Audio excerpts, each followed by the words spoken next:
provide free and equal access to the global economy. So you're receiving free money to elevate you in dealing with issues of the global economy. This is universal basic income on steroids, and we're going to discuss much more of this and those other stories that I just mentioned in the newspaper review section, the state of the nation, and how we are going to tackle all these issues from privacy to the cost of living to the Finance Act of 2023. Dennis Kimani, the chairman of the Youth Green Society, is coming back again here to discuss the state of the nation and also the developments such as the ones I've mentioned. There are opportunities, by the way. Let this not spell any doom or any dark days ahead. I'm going to give you information about a new Thou CSD. Thou CSD is a platform by the Central Bank of Kenya that is giving you a chance to invest in treasury bills and bonds. So this is a chance for you to get a few of those coins, as I mentioned when I was starting the show, and invest them in treasury bonds and bills. Safaricom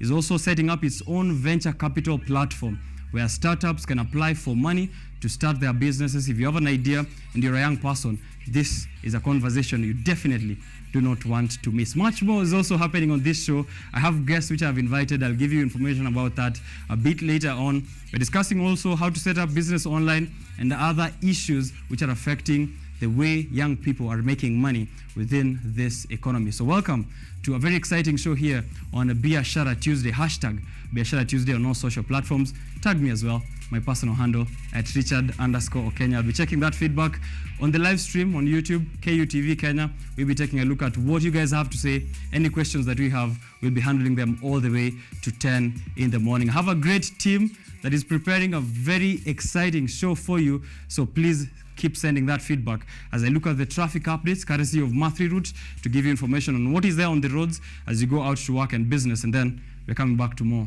on Biashara Tuesday. Welcome to an exciting show. My name is Richard OKENYE. Let's have fun.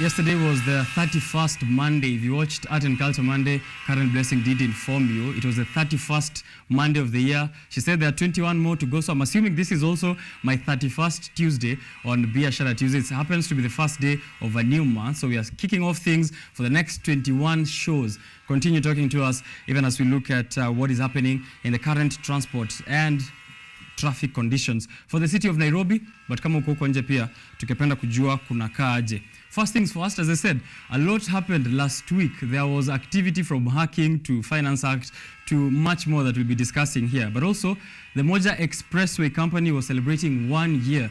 It's been 1 year since the expressway was launched in Nairobi, and they're giving us some numbers here that I think we should be mentioning as you go out. 17 million trips made so far in 1 year with a daily traffic volume of 60,000 users. So 60,000 users every day are passing through the Moja Expressway. 160,000 of them are using the ETC and 10,000 of them are using that manual option of MTC. The Moja Expressway company would like to thank all its customers and the partners, including the government of Kenya, for their unwavering support. But I have one question. If you're very good at mathematics and the Moja Expressway has done 17 million trips in just 1 year with 60,000 users a day, make the calculation and tell me if we have finished paying off the loan that was taken from China to make this expressway. 17 million trips. I think that should be sufficient, unless I'm really bad at math. Please, you can correct me there. But let's take a look at what is happening on the roads, current transport conditions around the city. It's building up in Thika Road. So if you're going out to the CBD, I'm getting information from Utalii all the way to town. Kumeshikana sana. Looks like a parking lot there. All lanes are blocked. Actually, Also here, a new look of the Southern Bypass. Same situation as on Thika Road, Utalii, all the way to town, and also Southern Bypass. It's a bypass. It's supposed to help with traffic conditions, but it doesn't seem so. So let's know what is happening in that area. Sabaki area, inbound road construction is causing a tailback of traffic. So if you are moving from Sabaki area inbound, that is the kind of information there. There is a lot of traffic on your way to work or on your way to business. More information is also coming here from Langata area. It doesn't look good today. Chiromo area as well. They're saying this area stinks around Chiromo area hapo before you branch to that other side of Riverside. So this Chiromo area stinks. Kunanuka. If you're selling masks, hapa hivi kuna market. Ukifika Chiromo, utapata people who don't want to smell this stink. Anyway, soon people who are living here will be falling very sick, if not already, because of this negligence. We'd love to know what to our Westlands, what is happening in Chiromo. Kuna hapa Unlimited Blessing saying, amebebwa na tuk-tuk imeandikwa mbele na nyuma, Holy Trinity on board. Kuwasalimia Christ the Kingdom Come, wamejibu, akuje na akae wapi, na tumechrome.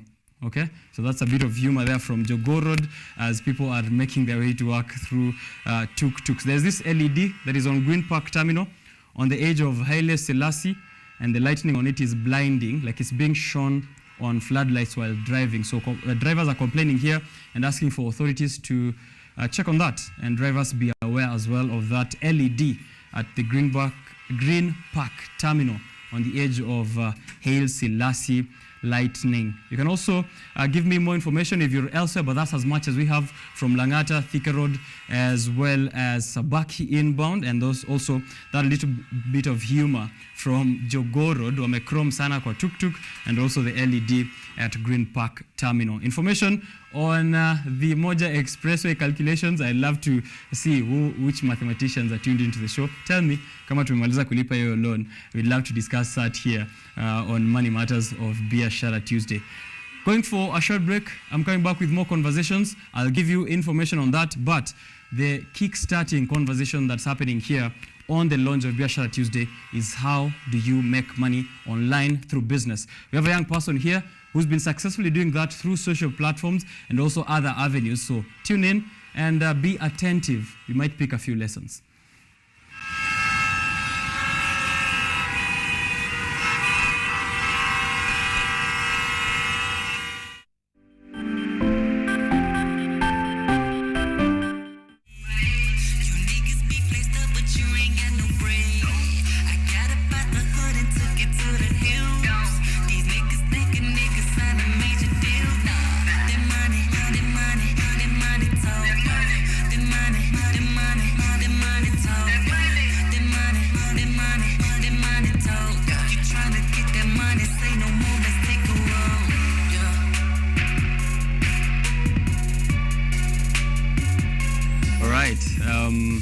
Good morning to you. If you're joining us again one more time, we are streaming live on YouTube, KUTV Kenya. We're also on all your digital set-top boxes. So if you're heading out of the house and you can't have your TV around with you, join us on that online platform. We're very digital. And this morning, discussions are happening across digital frontiers. We are trying to see what opportunities are there, even as we look at the threats that are also presenting themselves in this move forward in digitization. The Central Bank of Kenya, I said earlier, is introducing something called the Thou CSD. Thou CSD. CSD stands for Central Securities Depository, while Thou refers to a ship or a boat. This should symbolize progress or a journey towards progress, right? So it's Thou CSD. Maina, it is not Thou, ile ya 1,000 shillings. It's DHOW. It's Thou CSD to symbolize a journey towards investment for this matter. So now investors can open their CDS accounts and invest in treasury bills and bonds online. I'll be giving you some few facts you should be following through in as you try to invest here. There's not going to be a manual option to do this. So it's going to be all digital, and it's important that you tune into the show and get some of those bits. Invest a few coins. You never know. In 3 to 4 years, you might reap huge. Also, while speaking about that and the situation in the country, this morning we are taking a look at the high cost of living, and it's important that we have this conversation in doubles. We did have it last week. We've been having it actually a lot of times here on the show. But this morning we are continuing it in two parts. One, in the newspaper review section with the Youth Green Society chairman, Dennis Kimani. He's been on the show before. We're continuing that conversation on where we are heading as a nation, but also picking it up with the principles of good economy and youth actions in a developing economy such as ours. And that conversation will continue with Edwin Oiko, who's also a young person, a chairman of the Kenya Youth Forum Initiative. What is the role of the Kenyan youth in the development agenda of the nation? Even as bipartisan talks happen behind government boardrooms, what is our role as the youth? How can we demand that what we want to happen is already tabled within these discussions that are happening there? Later, actually earlier, which is the first conversation I'm having right after this break, is Mercy Kamau, who is the Chief Executive Officer. Mercy Macau, I think that bit of alliteration confused me there. Mercy Macau is the Chief Executive Officer and founder of Magazine Career Access. She's been able to leverage online platforms to run a business. How can you do that yourself? And how can you take advantage of the various platforms there, from LinkedIn, Twitter, Instagram, even WhatsApp? She has 9,000 followers, I'm informed, on LinkedIn alone. So this is a chance for you to learn a few tips from her. How do you successfully implement a social media strategy to run a business that's profitable? We'll be getting to that in a few. Don't go too far.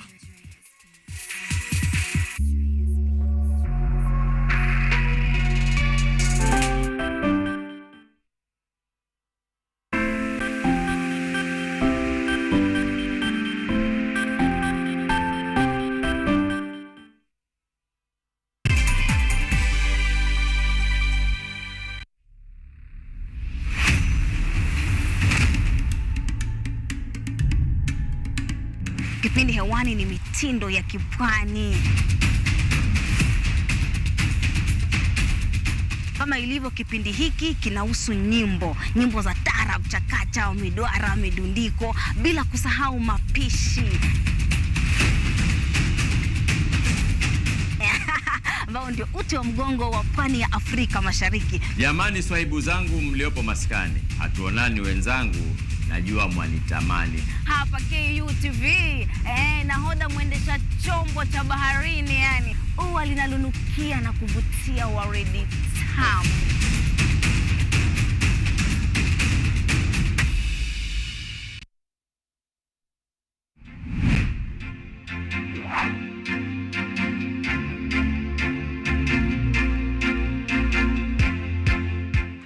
We are all seeing the impacts of climate change.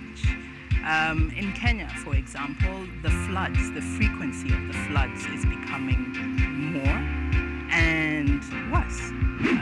The amount of people and livestock we're losing.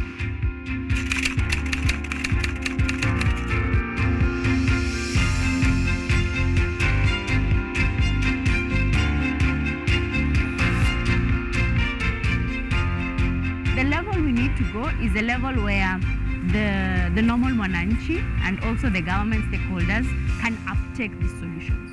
Those small acts multiplied by millions of us will help make a difference in the world at the end of the day. It's just a slight behavior change that we need, and you find that it serves us a bit more than you put in. And that's the goal. We want to live a better world than we found.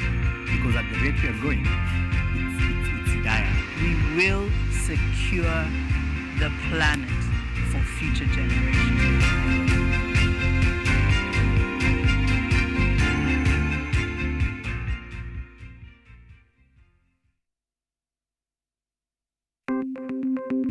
Maelfu na maelfu ya wahamiaji wakiwa na watoto kutoka nchi za Amerika ya Kati wanaendelea kuwasili kwenye mpaka kati ya Marekani na Mexico. But folks, I'm going. Thank you very, very much. I appreciate it. Thank you. Ni habari kutoka pembe zote duniani.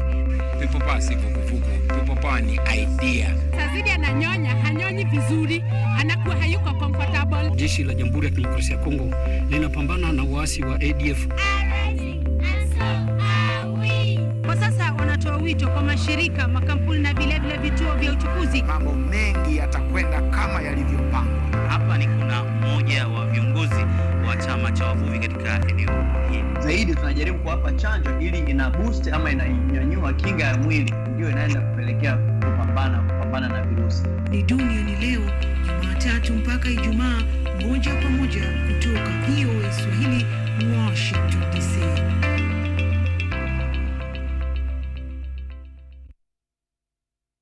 Lola ni programu inayokupa fursa ya kutizama video zozote pindi tu unapokuwa na nafasi. Hadithi za kukupa motisha, drama, maisha ya vyuo vikuu, teknolojia, masuala ya jamii, kuzuru maeneo tofauti, spoti, burudani na zaidi. Pata programu ya Lola sasa kwenye rununu yako kwa yote unayohitaji.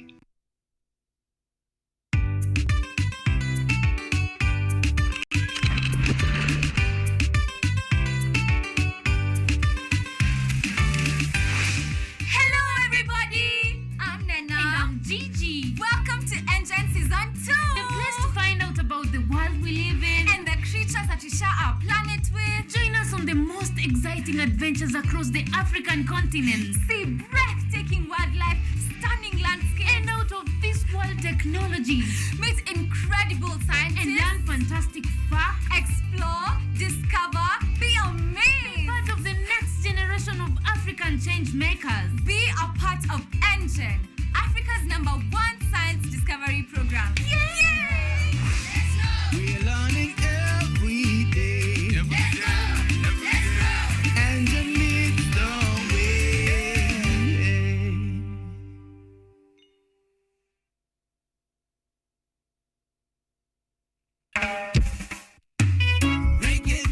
You know, reggae music wasn't the most popular music in my neighborhood growing up. And I discovered it on the radio, and from the first moment, just couldn't stop listening. Many people express themselves through music. Music is a freedom of expression. We want the music to reach the people. They see me smile, but they don't know what I feel inside. Traffic all I bring from the beginning. I gave you my heart, right from the start, don't break it. Sorry, I gave you my heart, right from the start, don't break it. Why not be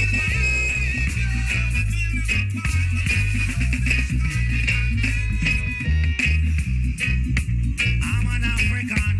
So when you are sad and you listen to this song makes you happy, feel encouraged. The song gives you hope for a bright future. Message the world. All talent, there's always room for improvement. To have faith. We can be lazy and wait until it's over, or work hard and, try to be ready whenever there is something to do. We can just be on point. We need to join hands and realize that together we can achieve. For John so loved this world now, he gave his only begotten Son.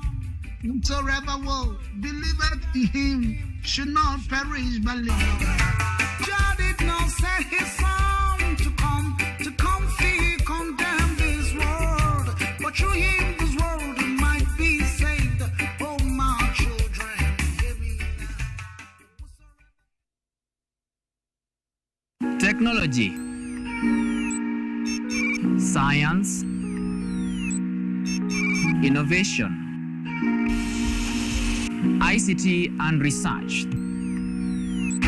These are the ingredients upon which the solutions to the 21st century problems are founded. In a world that is rapidly changing, it's all hands on deck to ensure a balance in all fields of life.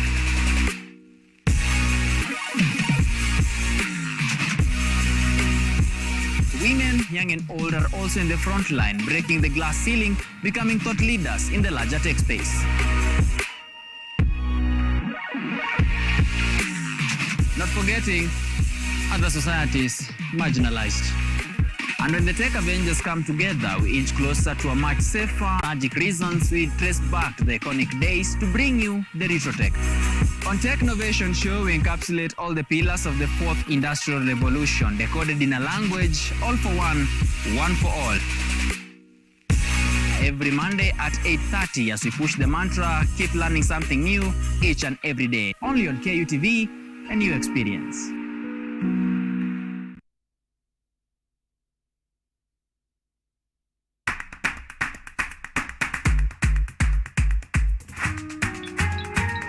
What are some of the ways through which you can develop these skills so that you are comfortably fitting into the job? You have to put yourself in positions where you are uncomfortable in the sense that you are not clear about what to do.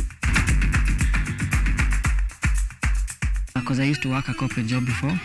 So when I left, I happened to visit someone's farm around this area. So this project is called Security Breach Detector and Readiness Familiarize. It is meant to be used to detect, detonate explosive. We'll tackle all the tough issues, discuss all the weird moments, and hopefully share a few laughs along the way.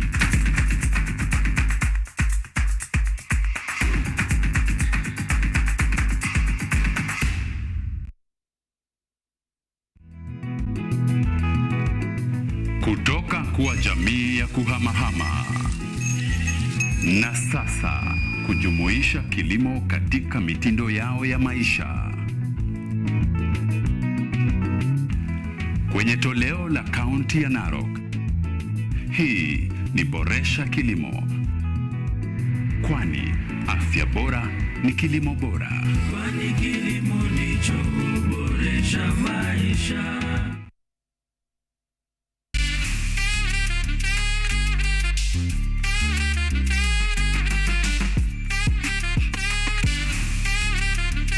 Miss Independent, the current, like let me say President, Miss Independent Kenya and Independent Kenyan Women Award.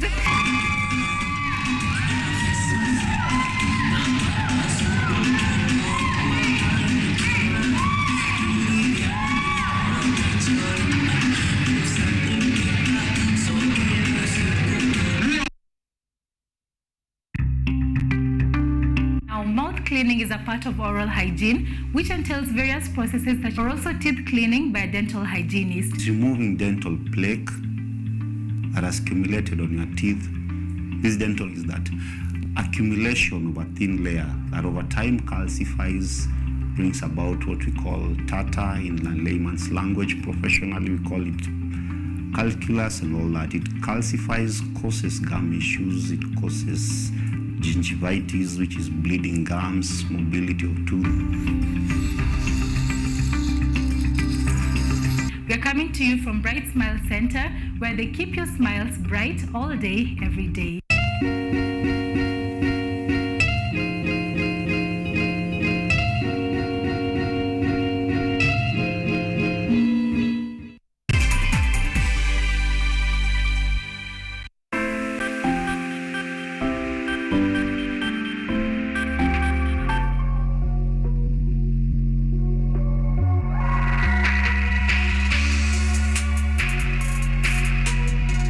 Masi Makao is already in studio with us and already preparing to give us those tips. She's just seated somewhere across me. You can't see her yet, but I'll be unveiling her in our new grand launch of what she's going to be telling us in how to run a business online, but also a bit of career coaching here and there. She's been doing it for some time, so tune in for that. Kutafuta kazi ni kazi hii Kenya, lakini leo kazi yetu ni kuambia utatafuta kazi aje ukiendelea kutafuta hiyo kazi. While we are speaking about opportunities and also other services that you can get to tap in within the economy, we went out a few weeks ago as Biashara Tuesday to a very exciting launch by Unify. It's a credit lending facility that gives you a quote first online, and then you get to visit one of their branches. It is unsecured loans, so all you need is your national identification and bank statements, and that's all.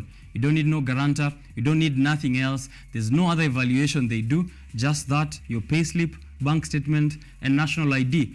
We were there at their launch of the latest branch in Westlands, and we have this to show you. We're going to show it in bits because it was quite a conversation we had with the Chief Operating Officer of Unify and as well as the CEO. So the first bit, here it goes.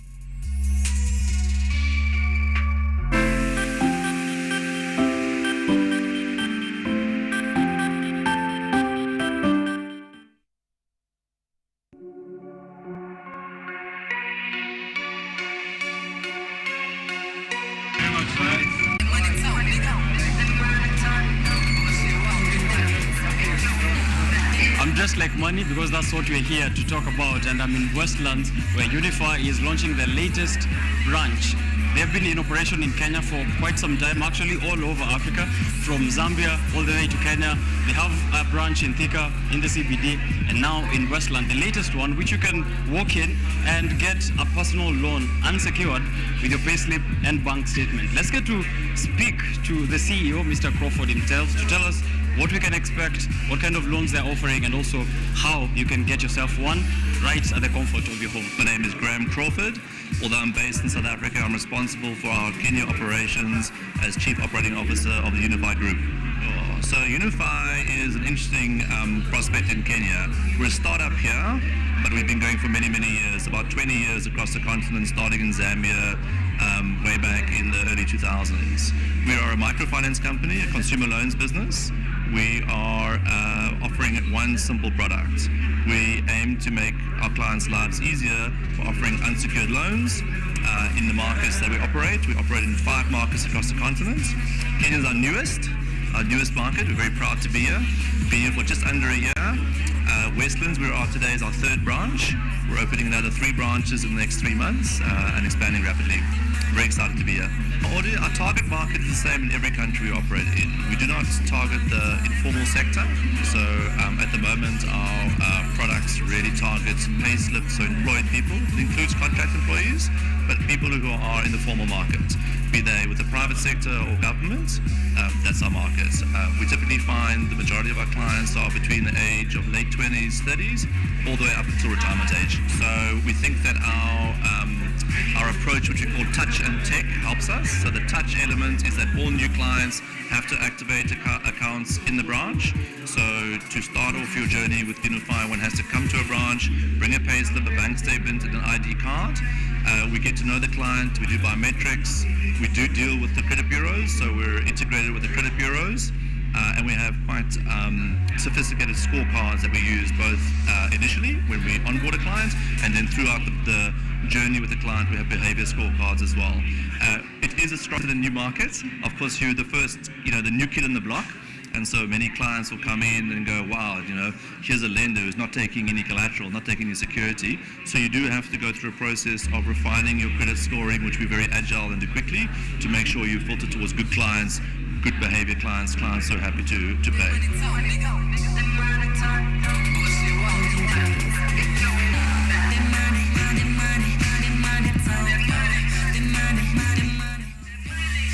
We are here because we have something in common. All of us, we have a common denominator. And one of the common denominator we have is we are daily digging, right? Looking at financial solutions every day. Okay. So I won't talk too much, but I want to mention a few things. Number one, anything to do with money, okay, it's very, very, very, very personal. At times, people don't find it very okay to borrow money from their friends or their colleagues. Alright? So I would say, because of so many reasons, that at times we have seen people borrow or lend money to friends and then relationship with them. Okay? So that's why we call it at arm's length. Borrow everything at arm's length. Because if you want to use a very fast, just lend that person money. That's number one. So then number two is, in this market, we have the mainstream banks, okay, and non-bank financial institutions. I'll speak to the non-bank financial institution in 2 fronts. You find a non-bank financial institution making very good profits and having very happy customers. Why? One reason. The need that you're serving, 80% is emergency. So if you go to the mainstream bank, you'll be told, right, we'll take a week or 2 weeks and come back to you. But the need you have, you cannot even relax. So they tell you, right, if you go there, they charge you this percentage, but us will charge you this percentage. But for someone who's that 10,000 means life and then, do you believe that the differentiating factor, that the pricing will be an issue? It's a reality. So even if a bank says, I'll give this money to you for free, but I'll give you after 1 week, and you're solving a matter that is a matter of life and death, you say, all right, keep your money. All right? That's why you see some institutions that are thriving every day, non-bank financial institutions. It's because of appreciating that when we come to emergencies, it's not about pricing, it's convenience. Number two, I'll mention another category that is the business community. So what they do is that as the banks process their loans, here, in between there is something that we call paycheck, right? They'll be told, right, go and meet valuation report, get a lawyer, get an advocate, all those costs, the bank doesn't want to know that he or she may not be having. So he say, right, please facilitate that, deduct from my loan. Then the bank say, no, it's a policy. So again, they still come and meet you, all right? So that again, they realize that, all right, again, they still need that as a rating. So the first category is emergency, the second category is rating. So as Kevin Kauru was studying here, it means then I can have my business needs and I still get solution here working like a charm. Because at that point, I don't want a bank to wait for 2 days to make that decision. As Kevin Kauru as an individual may have an emergency, right? And then I don't want to tell my friend to give me 10,000, 2,000 because the relationship goes, right? So then I'll mention the third thing to the customers. I want to refresh your mind. There is something that happened in this country after the new government has come. Most borrowers have been listed by CRE, Credit Reference Bureau, especially those who borrow from digital lenders. So they want to know, right, you are going to have one chance. We are going to repair your credit, but you have to pay half of what you owe, and then you are delisting. Of course, delisting is not laughing. It's just your credit score is no longer on the negative. So what am I saying? Either way, those who borrow and they want to really play games, the market has a way of catching up with you. All right. So me, what I would say, I'll play with you as in your opinion, person who is a customer. Just if you see someone who is giving you an umbrella when it's raining, please don't change that person.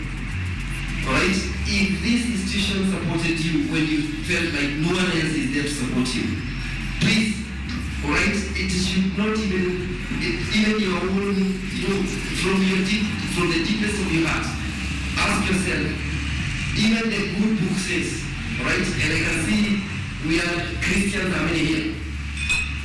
The Bible says, don't pay good with what?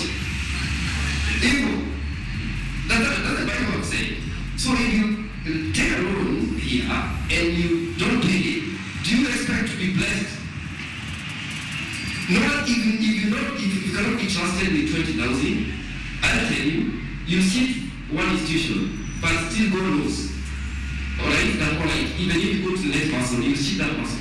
So that door is shut. Alright? Then the last is now my personal experience.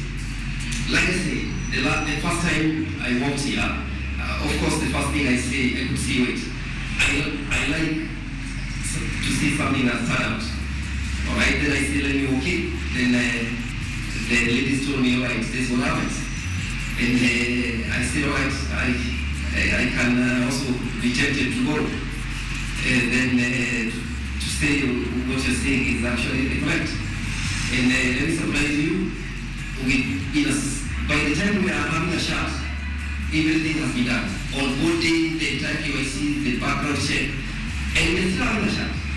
And then I also wait, you can also have a gift here, there's unga, and then you can go and stock for the next 1 week or 2 years. Then I said, wait, the unga is even more than even the money I'm borrowing.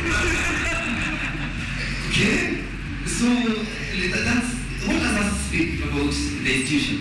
Is that you are looking at beyond making money. So as I had the small amounts, I live by one mantra in business. One mantra in business. Strive to offer value. Strive to deliver value. Give a solution. Money will be a natural outcome. Right? Don't open any business to chase money. Right? Open a business to address a problem, offer a solution. By default, money will be a reward. It's a natural reward. Alright? So just maintain. I know that bar is high in matters of the digital lenders in this market. It's already high and you just started. So imagining by the branch number 5 and 6, the kind of experience they are going to get, isn't it? So keep it up, and I've certainly expected quite a number of great referrals from me.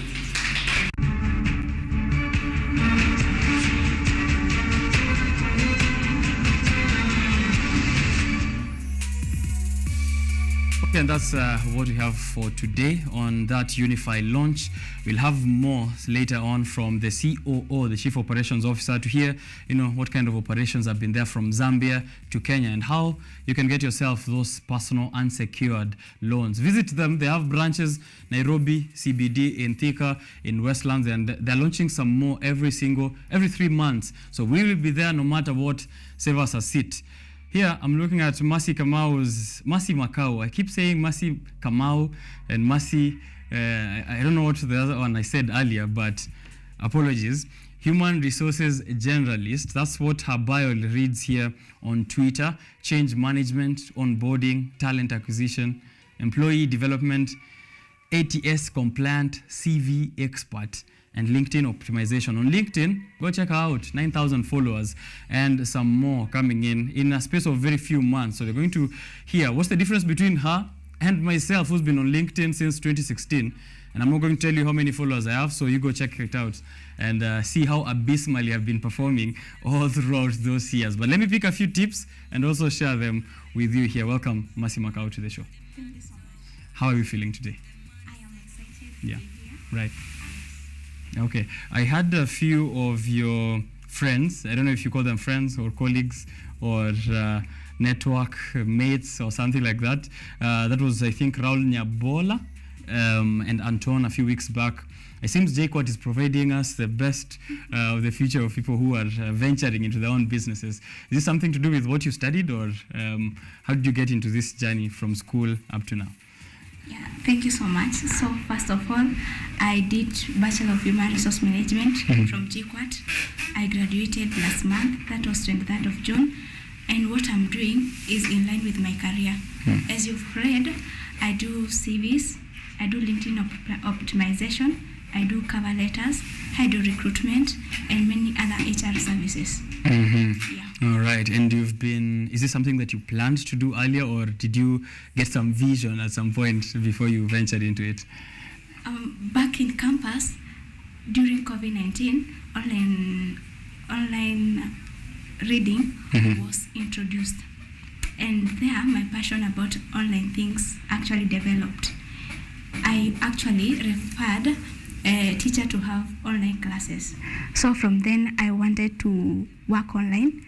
And by good luck, even my first internship, I was working from home. So that's how my passion for working online actually developed. All right. That's how you get to realize the vast opportunities there on online spaces. Now let's get into it, which is the meat of the discussion we're having here today, how to run a successful, I'm just going to add that there because the theme was how to run a business online, but I'm going to say successful because it seems that you are quite successful, and I'm going to hear of the various use cases that you've tried to help young entrepreneurs here and there in career coaching or even transitioning to businesses online. And I think I will just start there straight up. What advice will you give a young entrepreneur who's trying to transition? Let's start with someone who's already successful. They've set up their business.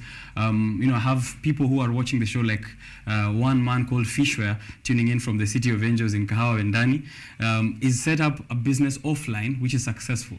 How do you then transition it to online and ensure that you're still realizing this success? Thank you so much. So the first thing you have to do is strategize very well. Make sure you're visible. And how do you ensure you're visible? You can use various platforms such as WhatsApp, TikTok, Instagram, Facebook. Tell people what you're doing. Give your contacts there and give the services that you are offering. Through that way, there'll be that thing we call visibility. They'll be able to say, Mercy does A, B, C, D. So in case I need this service, I refer to Mercy. Okay. So I need to be a loudmouth, for lack of a better word online. I think that's why I realized I have been having a problem with my LinkedIn. Yeah, the difference between my few hundreds of followers and 9,000 followers of yours. How did you establish such a strong online presence? So first thing, what I did, LinkedIn offers free connections, 100 connections weekly. So that is the first strategy I used.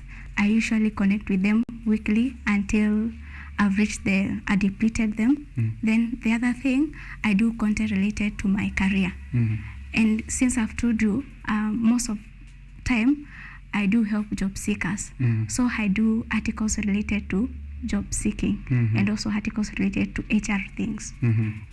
Especially the trending things. Like I did article concerning the Chinese thing, the food. There was that concern where an employee was being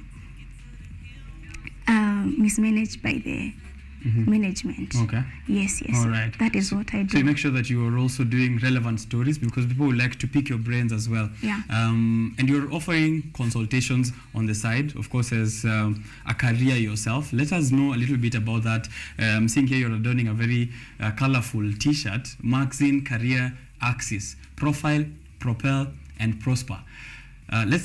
Tell us a bit about that tagline, Profile, Propel, Prosper, before we get to know what Maxine Career Axis is all about.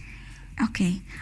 So Profile, as I've told you, I help people to become visible in LinkedIn and also various online platforms. Okay.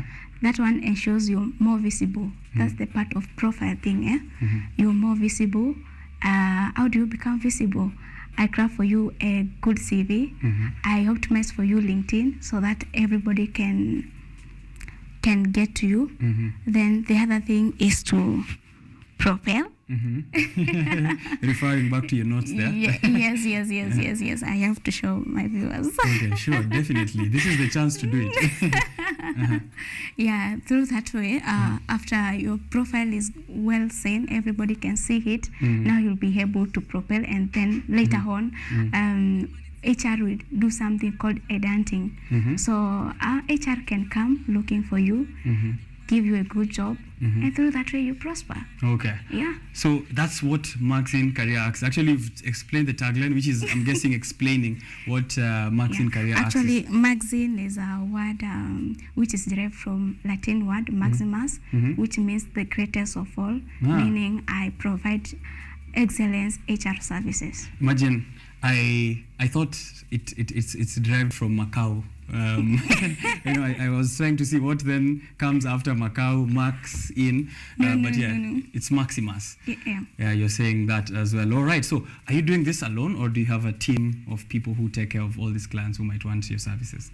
I just started early this year, but I have a team of 2 people. Yeah, I'm looking forward to grow it. Okay. Yeah. Let's begin now with HR, consultation before we go to career coaching, and then a bit of that CV/resume and LinkedIn optimization. With HR, what kind of activities and services do people get from you? I do recruitment. I do job evaluation. Right. I'm also good in payroll management, and I also do something called employee engagement surveys or employee satisfaction. Okay. Yeah. What is employee satisfaction? Sorry, if you can get a bit about that more. So this is a process, just as the word suggests.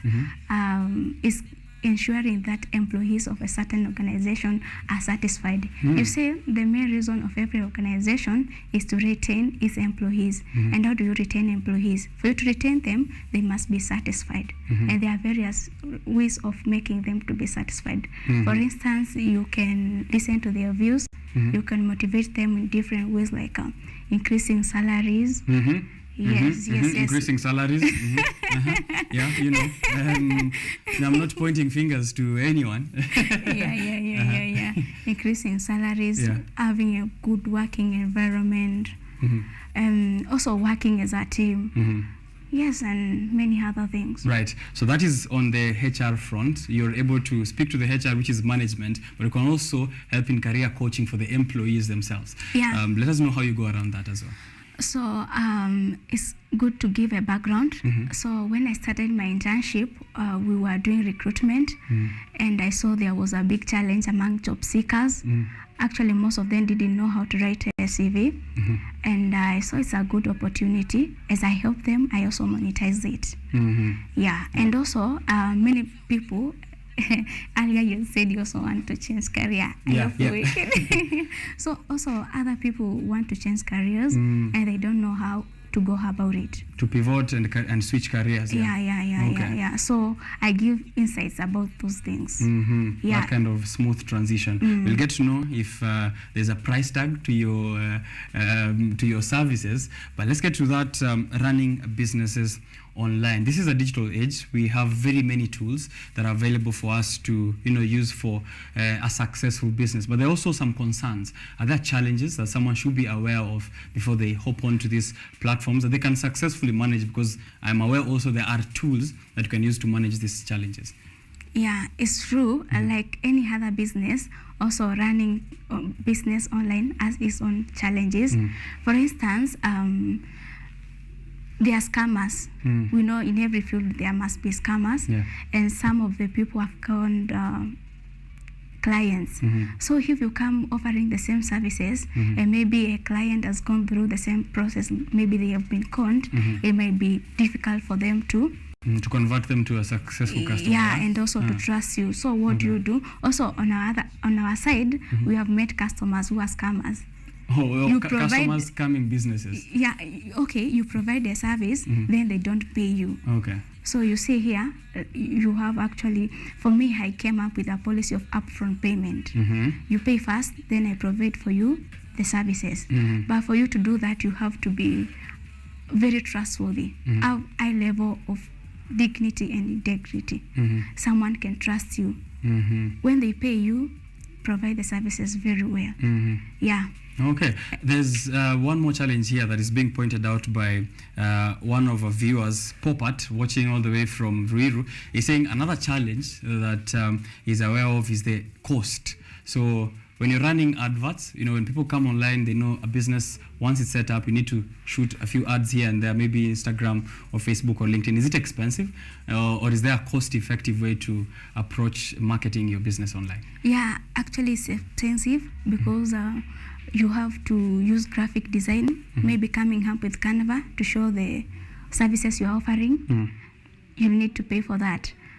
We are also aware you can run ads, maybe in Facebook, maybe in LinkedIn. You need to pay for that. Adverts also have those costs. So it's important to budget and make sure that you have that. Is it very expensive or is it affordable? Some are very expensive, others are affordable, but it depends with whoever we're starting in. Maybe if you are starting an organization now, it can be difficult. But for someone who has been there for a while, it might be easier for them. Okay. When it comes to online spaces, again, the issue of staying up to date is very important. It is. That you're, aware of the changing landscape in global economics or, whatever else to give you a competitive edge. How do you yourself stay up to date with what is happening, the trends, and how can a business which is now starting up online ensure that it's up to date? And maybe you can tell us why it's important to also be up to date with all the latest trends and technologies. Thank you so much. So they say if you are not updated, you'll be outdated. Okay. How I keep myself updated, the first thing is through news. Okay. Yeah, you have to be conversant with what is happening both in Kenya and also internationally. One thing I didn't mention is that I also work. One advantage of working online, you can work with people from different geographies. Like me, I work from people from different parts of Africa. So it's good to learn what are they doing in this part of area, what is happening in Kenya, to keep yourself updated. So as I said, I watch news and I also read books. I log into webinars. Related to my field. Okay. Yeah. And one other thing that is related to your field, as I was, looking at your profile here, is this thing that is called the Young Career Development Series.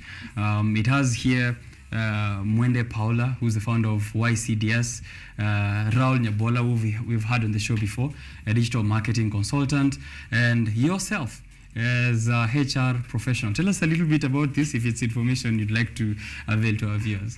So Career YCDS is a platform which helps young people to propel in their careers. Yeah.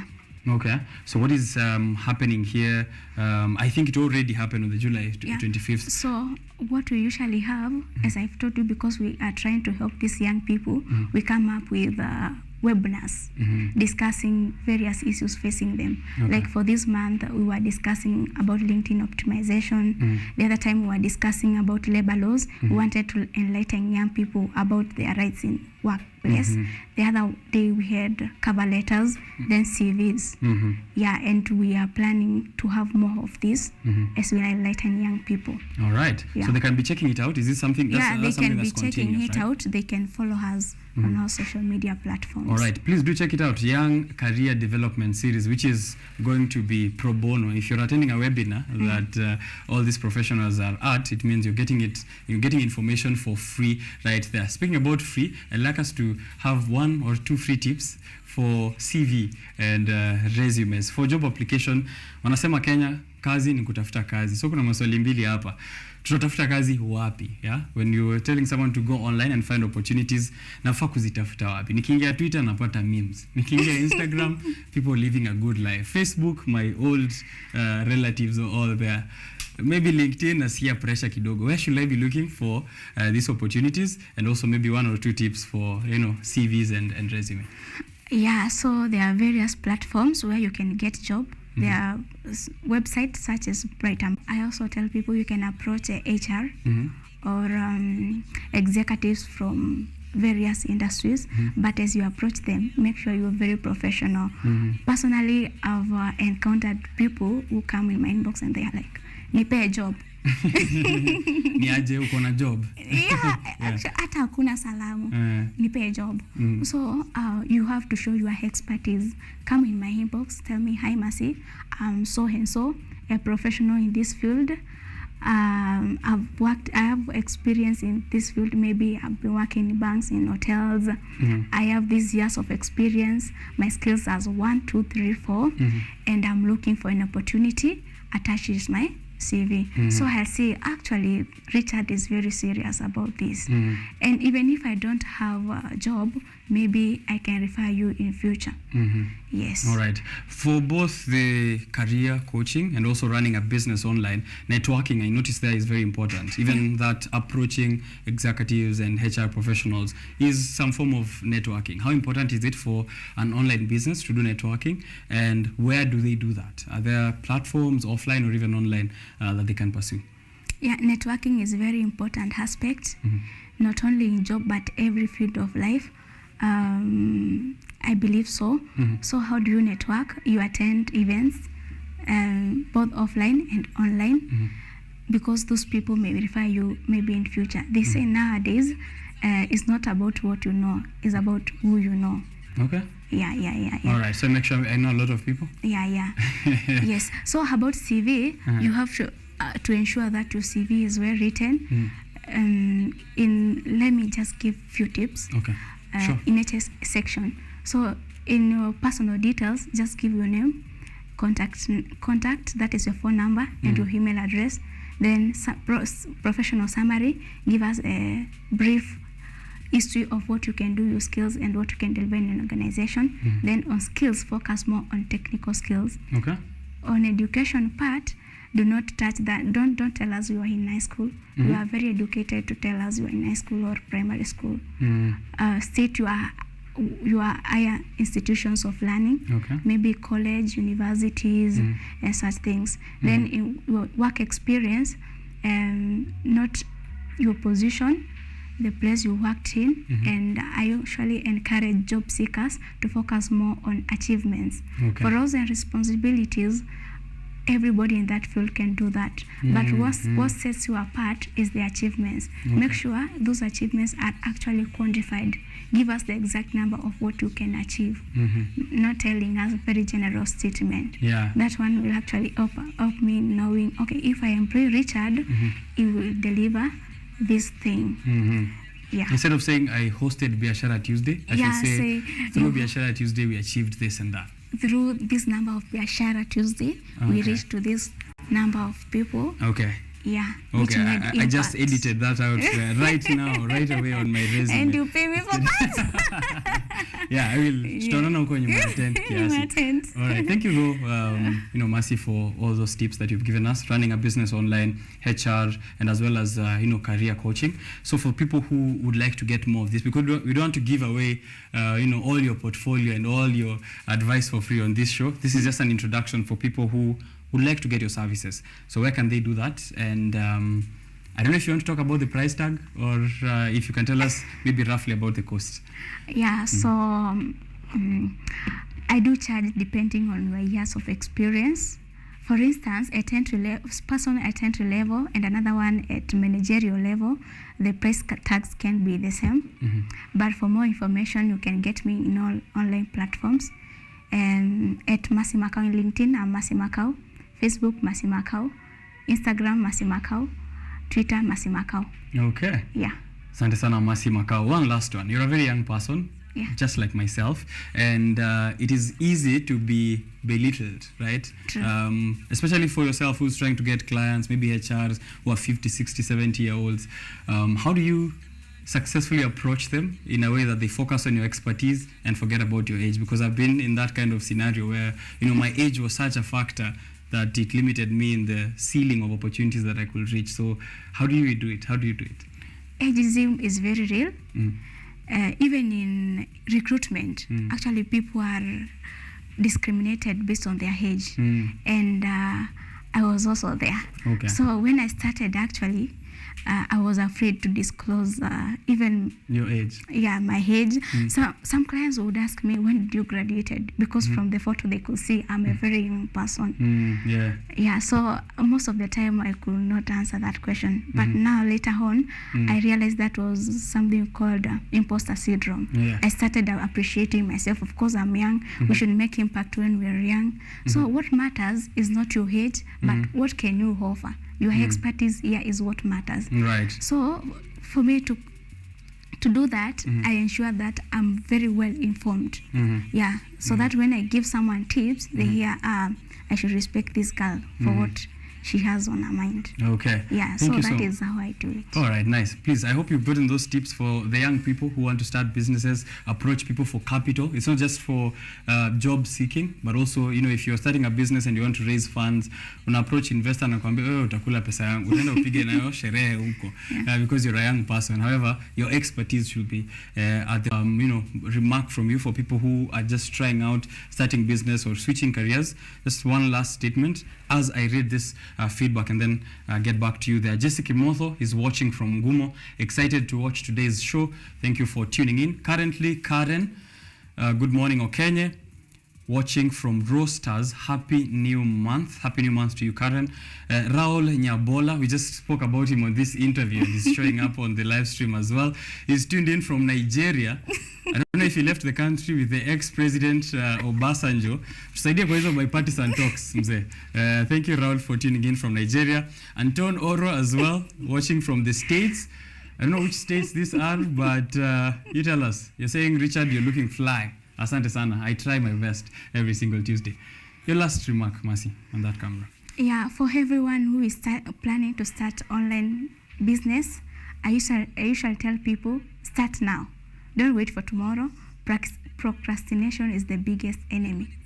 Believe in yourself, you can do it. All right. Believe in yourself, you can do it. That is Mercy Macau. She's many things, HR professional, career coach, and many others, which you can reach out to her on social media. She will be able to guide you to the right channels. If you're running a business and you want to transition online, this is the person to help you do that. If you're a young person who's trying to boost up their CV, you can also get those services from her. Jessica Motho is continuing by saying good CV tips from Mercy. I'm currently writing a portfolio designer. So umeambiwa hiyo mambo ya kusema high school ulikuwa usiweke hiyo. Hizo primary school tatu ulikuwa you got 400 and what. Don't put that. We just want to know your higher institutions of learning and the achievements that you did at your workplace. TSN branding experience. Happy new month, Richard. Happy new month to you, TSN branding. We are watching from our head office. The insights by Mercy are great. People are excited and they're happy for what you've done here. If you missed this interview and you've just joined in the last minute, we'll be uploading it on our YouTube channels, KUTV Kenya. Check it out and then let us know what other things we can help you with.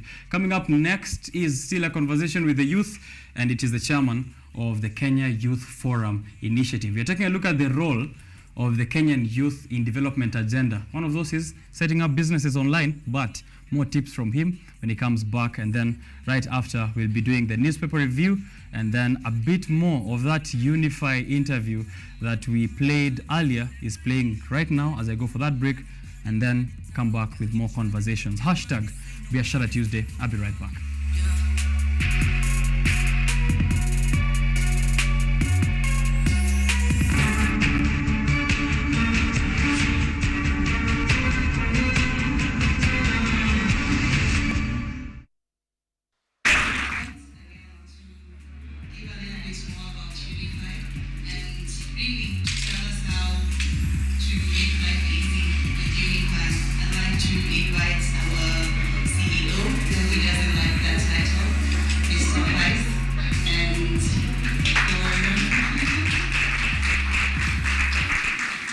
We build our business and make all our decisions with one simple question at the top of mind. And that is, how can we make life easy for our clients? Our clients will always be our number one priority, and we really value them dearly. Allow me to welcome a couple of our clients here today. I think they already left, but Hilary, Abram, Bernard, Susan, Winfred, and Gerald was here. And then obviously a special word of thanks. Thank you and welcome to Mr. Kevin Kutu, our Chief Guest of Honor, who had the privilege of just doing the ribbon cutting. We really appreciate it. Thank you for being here.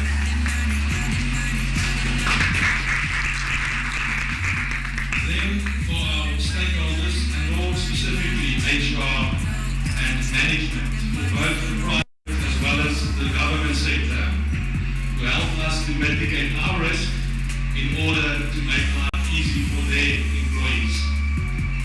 We have representatives here today from AGRA, Jumia, KEPSA, Capital FM, Java House, as well as the Yellow Pages. Thank you for your continued support, and we are looking forward to a mutually beneficial relationship. Thank you as well to my senior management who are here, Akash, Maggie, and Dion. Also to our group COO and shareholder, Graham Crawford. You flew in all the way from South Africa this morning. Thank you very much. Last and perhaps most importantly, a special mention to our Westlands team, Eunice, the two Shalines, Grace, Ifantis, and Brian. Thank you, and we wish you all the best. So, a bit more about Unify. So what do we do? I think if I have to give you a quick summary in one sentence, I would say we offer unsecured personal credit to the formal sector. We operate in 4 countries at the moment, Zambia being the largest and oldest, with 40 branches across the country, with close to 400 employees. Our central support services are based in South Africa, and we have a digital business there. Our operations in Uganda started in April 21, and our Kenya operations opened in August 2022. We have a long-term view for Kenya. I'm planning to open a branch every 2 months for the next 5 years. So please feel free. So please get on board and join us for this exciting journey. At Unify, we believe that the relationship between Unify and the customer is super important. And we believe that this relationship is best nurtured in a physical relationship.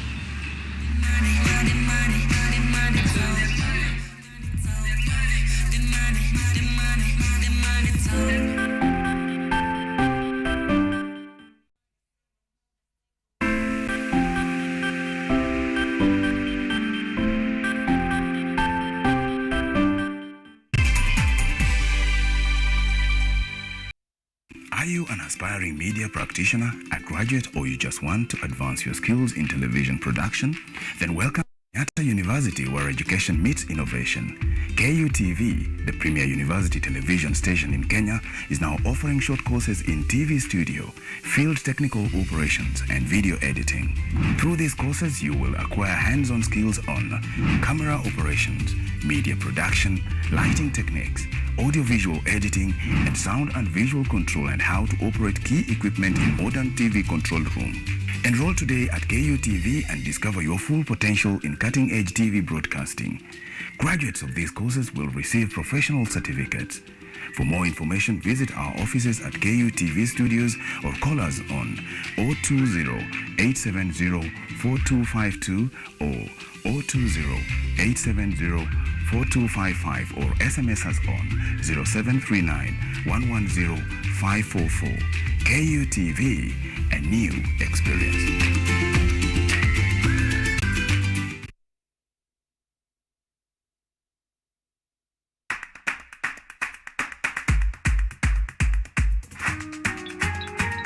What are some of the ways through which you can develop these skills so that you are comfortably fitting into the job? You have to put yourself in positions where you are uncomfortable in the sense that you are not clear about what to do. Because I used to work a corporate job before. So when I left, I happened to visit someone's farm around this area. So this project is called Security Breach Detector and Readiness Familiarize. It is meant to be used to detect, detonate explosive. We'll tackle all the tough issues, discuss all the weird moments, and hopefully share a few laughs along the way.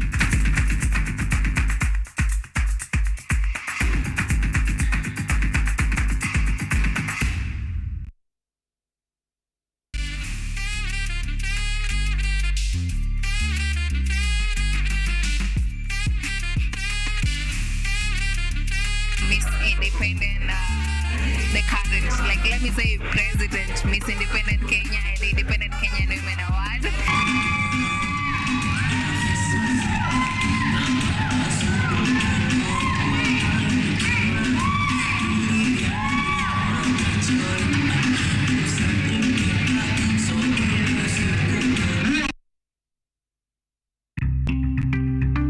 Now, mouth cleaning is a part of oral hygiene, which entails various processes such as brushing your teeth at home or also teeth cleaning by a dental hygienist. It's removing dental plaque that has accumulated on your teeth. This dental is that accumulation of a thin layer that over time calcifies, brings about what we call tartar in layman's language. Professionally, we call it calculus and all that. It calcifies, causes gum issues, it causes gingivitis, which is bleeding gums, mobility of tooth. We are coming to you from Bright Smile Center, where they keep your smiles bright all day, every day.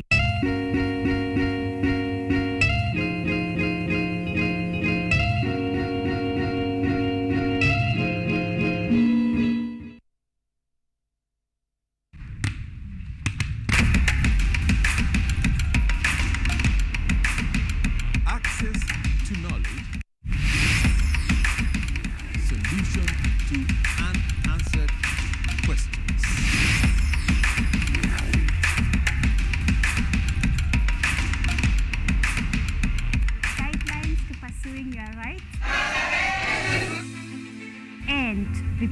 possessing your property, intellectual or material. This and more.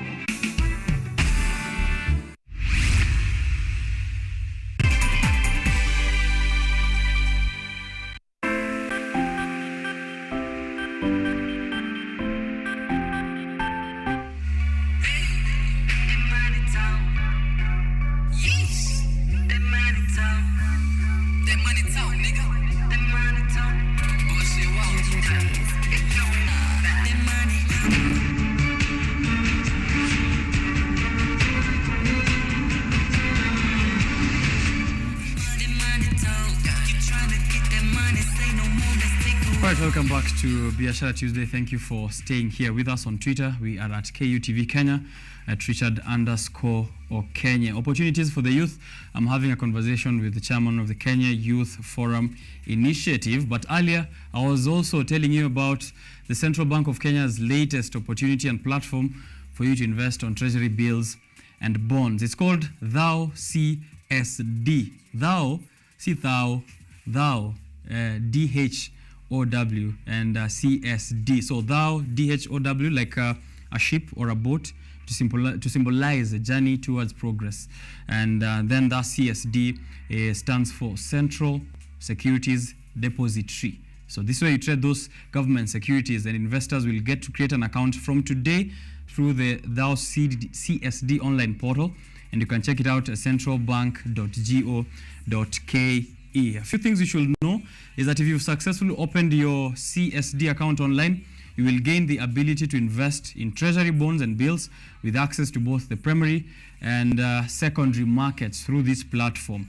For all existing CDS account holders who've been doing it offline, actually, they can all transfer their current details into the new system. So all bidding going forward, competitive or non-competitive, will be conducted exclusively through the online platform. So if you've been trading treasury bills and bonds without this electronic platform, it's not going to happen anymore. There's no more manual bidding. So get your coins ready, open your account and transfer your previous information, or if you're starting a new account, that's going to be even more exciting for you. A bit later, I'll tell you about Safaricom's own venture capital platform, where startups can now apply for funding into millions of Kenyan shillings to kickstart their idea. But here, locally, let's bring it back a notch lower. On an individual level, on a community level, what can the youth do? In the development agenda of the nation, we are currently grappling with the high cost of living. And as we are aware, it is a pressing concern for many young individuals. Here, the chairman, Kenya Youth Forum Initiative, will tell us what you can do to play an active role in advocating for some of these economic policies, and also getting our space in trying to improve our overall standard of living. Welcome once more to the show. Okay, thank you. How are you doing? I'm fine today. How's it been since the last time? It's very good, maybe on your part. It's excellent. Yeah. We'd love to know more about the Kenya Youth Forum Initiative before we can get into the meat of the discussion this morning. What kind of activities are going on so far since we last spoke? So, knowing more about Kenya Youth Forum Initiative, I would like to tell people out there that they should not confuse Kenya Youth Forum Initiative with the Kenya Youth Organization, which has been conducting virtual or online elections. Kenya Youth Forum Initiative, this is an organization that was formed on 2019, and 2021 was restructured. It was formed with some members from different political parties, that is the youth representatives in some political parties. When they met at a meeting, they formed the Kenya Youth Forum Initiative as a youth coalition of Kenya. That was UYCK. Then they structured the Youth Coalition of Kenya to Kenya Youth Forum Initiative. So they should not confuse between KYFI and KYO.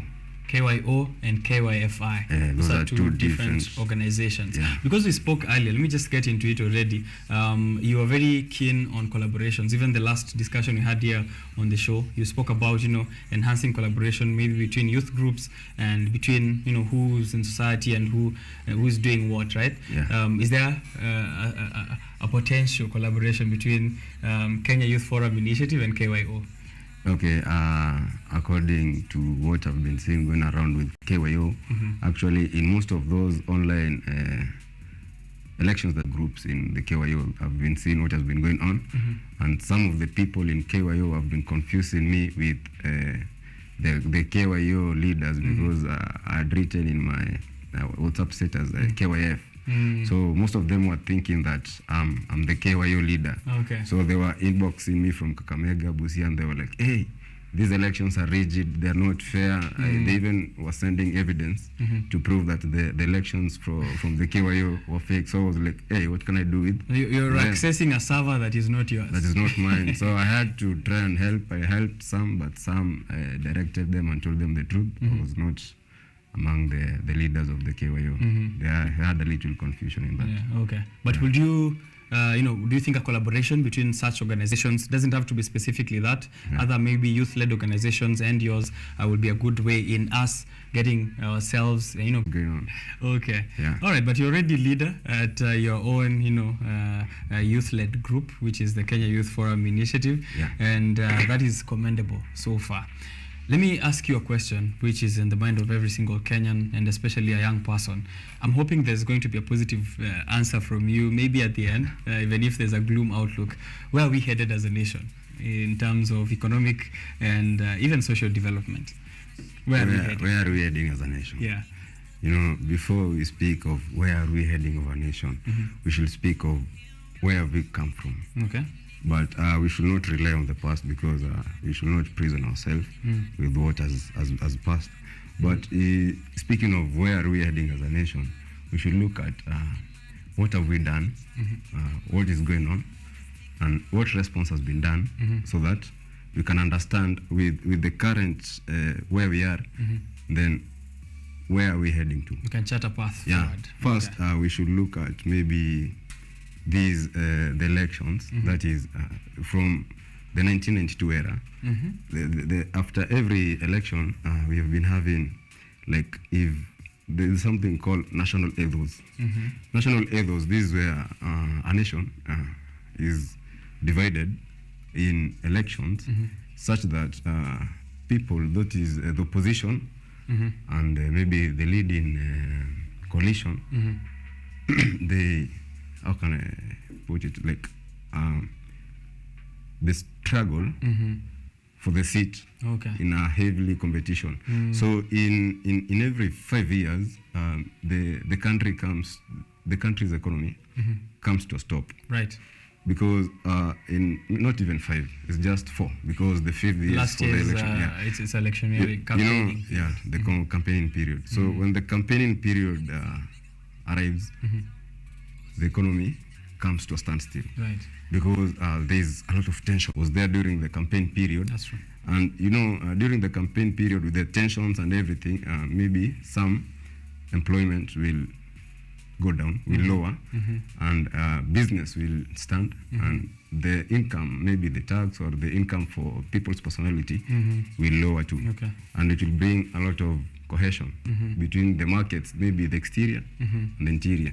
So they'll have a lot of cohesion. That's the kind of situation that it's actually even spilled over to after the election period, as you've noticed right now. There's need for the opposition trying to speak with the government in getting to address the high cost of living and those kinds of challenges. So you're saying we take a look at where we are, and that's where we are as at the moment. Yeah, that's where we are. Okay. Because looking at the 1992 era, the 2002, 2007, was it 2012 or 2013? 2017 and now 2022. Like it will be like a norm. Okay. A norm of those who lose, they'll have this saying like, if you won, then maybe you stole.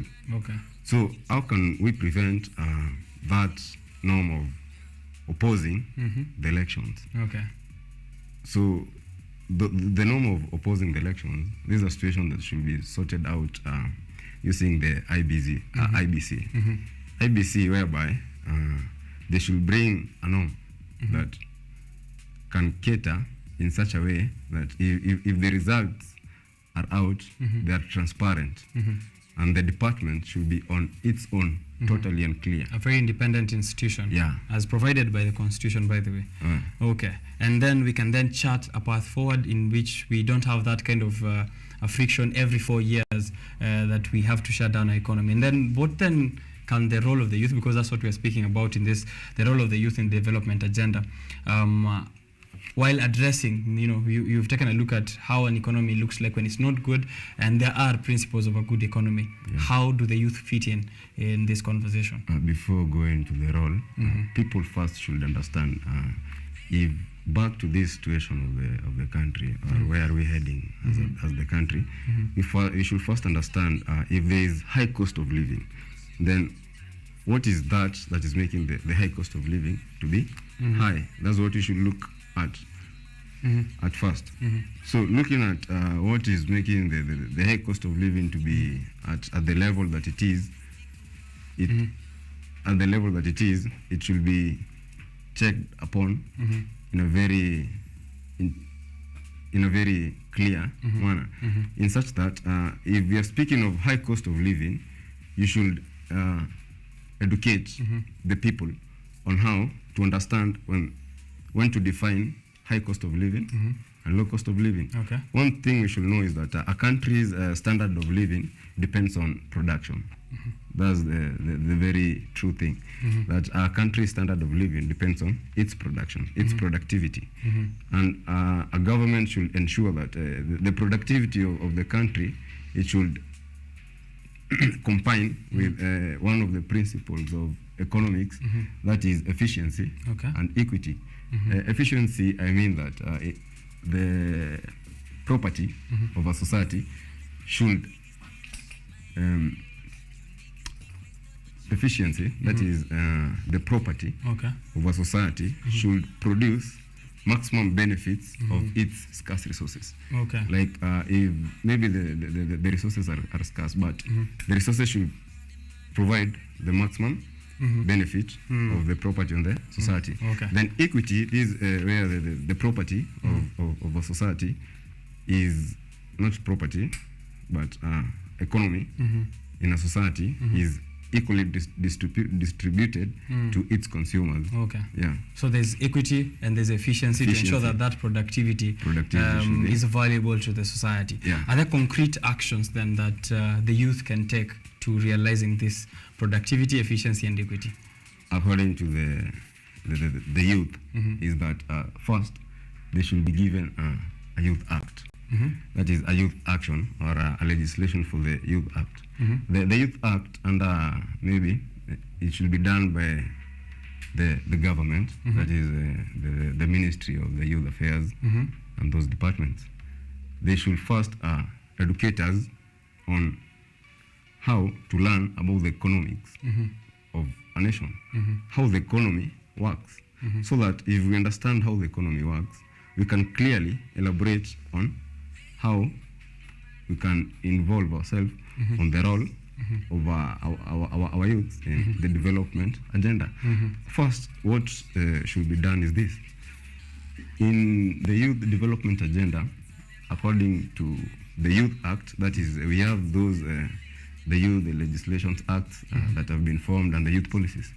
They should be done in such a way that in most of the country, maybe from the counties, each county, that the youths in those counties are educated on the economy and are given a platform that they can give out their policies, or they can discuss and engage about the policies concerning going to this youth development agenda, concerning them, according to how it should be done. And the other thing that should happen is that this 2 Rivers Mall, I was walking, so doing practice. I met this young man, and he was on the streets.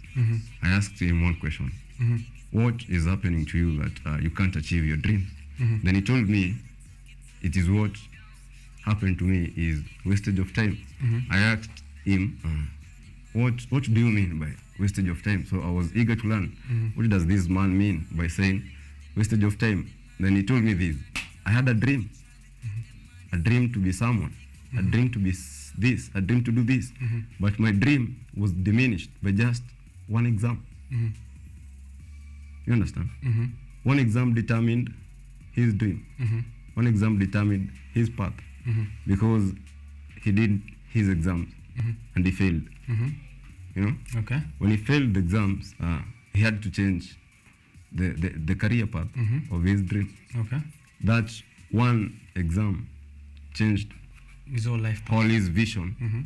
to another vision. Okay. You know, diversifying a vision of to someone who had a vision that was passionate from the art. Mhm. That is to the diversification of that. Maybe that is like a subsidy of his dream. Okay. You know, if you subsidize a dream. Yeah, if you subsidize a dream from that was from the passion of the art, then that means the production of that subsidy of the dream Okay. will not be on high level, or there will be low production in that subsidized dream than that pathway that he left, which he had passion from. Okay. Because one thing we know is that something done from the heart is done with great efficiency and high production. Okay. Is there support available in society, or are there ways you feel like then we can collaborate to ensure that there's no waste of dreams, that there are concrete actions, as I also asked earlier, that the youth now can take? For example, that young man you spoke to, how can he collaborate with government, civil societies, and private stakeholders to realize their dreams? You know, at this era we are, the generation we have, this is a generation that wants to know, a generation that wants to learn. So this society that we have, we don't have those places or those departments that we can have collaboration with. We want to feel like we are engaged. You know, if we want to define the future of our youth is by this moment collaborating the youth to feel like we want it. We want to feel like we're being engaged. So if we have that adult and youth collaboration, then I guess most of the problems or most of the dreams or most of the production will increase, and there will be high impact. And now maybe as we try and wrap up, where does the place of mentorship, because you've mentioned that collaboration between adults and the youth, is there a space for mentorship and guidance, and how should the youth pursue it, if it is a fruitful venture to even go into? You know, I'm sorry to say this, but some of the questions that you are coming with, they are not even supposed to be mine. Those are questions supposed to be given to the Ministry of the Youth Affairs, because he is the one who is in charge of us. Yeah, he is supposed to show us the way. He's supposed to lead. But we can't leave all responsibility to other people in society. As you said earlier, even the youth themselves are responsible for the amount of time they've wasted in trying to realize their dreams. You know, some wasted the time while knowing, while some wasted the time without knowing. Like, for example, that young man, he never knew he was wasting time because he was trying his best to achieve what he wanted. But that one exam diverted his time. Then there are those who wasted the time knowing through the drug and the substance abuse. Those are two different categories of people. All right. Yeah. So there's no space for mentorship, guidance at all? What we need is not about mentorship. It is about collaboration and education. Okay. You know, sometimes we give mentorship which is not supposed to be given. Like, we give it the wrong way. Because mentorship have been there from the 1990s era. Like, from when our parents were youth, or they were in high school, they used to be told the same thing. Mentorship program was there. The same way. 2015, 2016 coming upwards. Still mentorship to high school students, university students, mtaani people. We still have the same thing. Mentorship, and empowering, nurturing talents. But the impact is not felt. We must have a win-win valuation. Like, if I'm giving out the mentorship, then if what impact has it cost to them, or what changes has it brought to the youth? To them? Because there is no way that I'll be giving out every day. Less of a result-oriented activity. Actually, that's what it is. Okay. Most of them politicians. You know, we should differentiate between a politician and a leader. Politicians, they're just there because that's the career of politics. Then a leader is not about career. It's about the change of the society. Okay. So if the leaders we have or the politicians we have in our nation today, if they should view our country as a community, engage it as a community, it will be more better, because engaging a country as a community is like looking out not as a politician, but as a leader. As a leader, looking out for your own people there. Yeah. Okay. All right. Maybe now I see it is 9:04 in the morning. There's two more conversations. There's one more conversation coming up later, and it's also still on the high cost of living, the state of the nation, and how the youth can participate in the development agenda.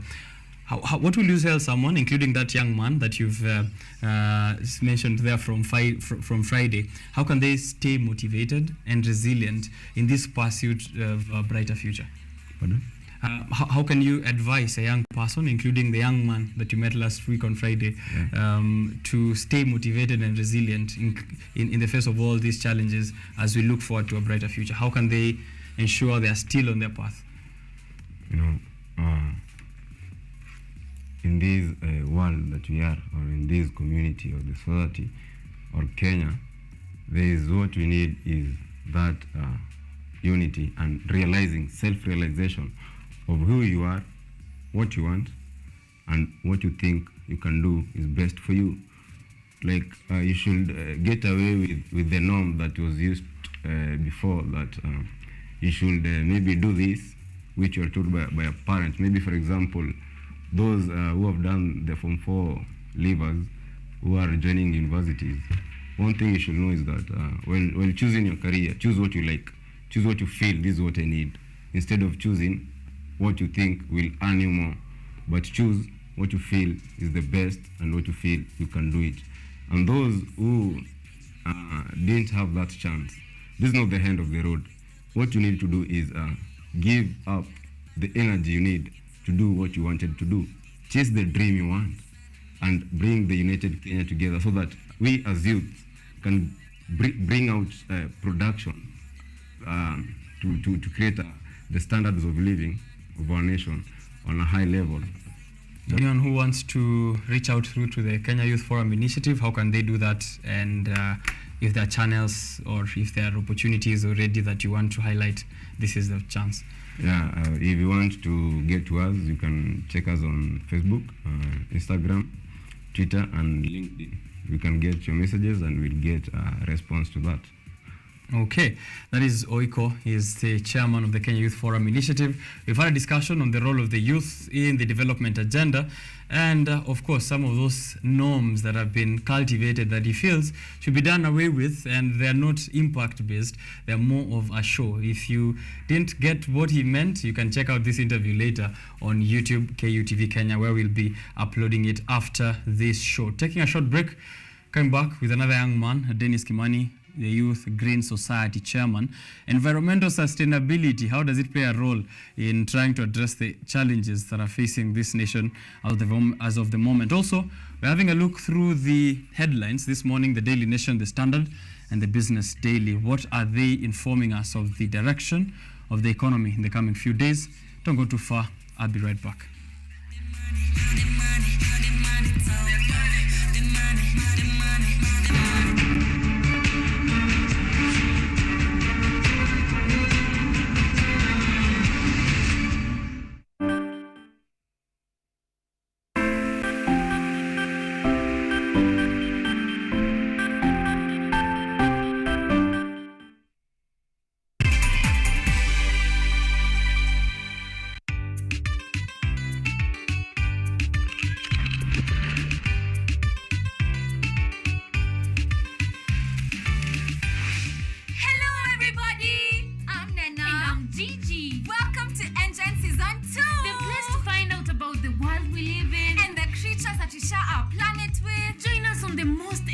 Adventures across the African continent. See breathtaking wildlife, stunning landscapes, and out of this world technology.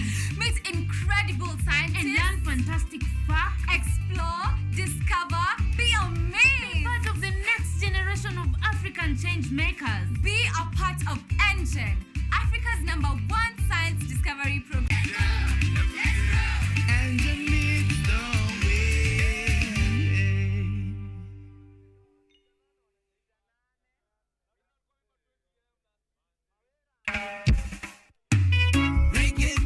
You know, reggae music wasn't the most popular music in my neighborhood growing up.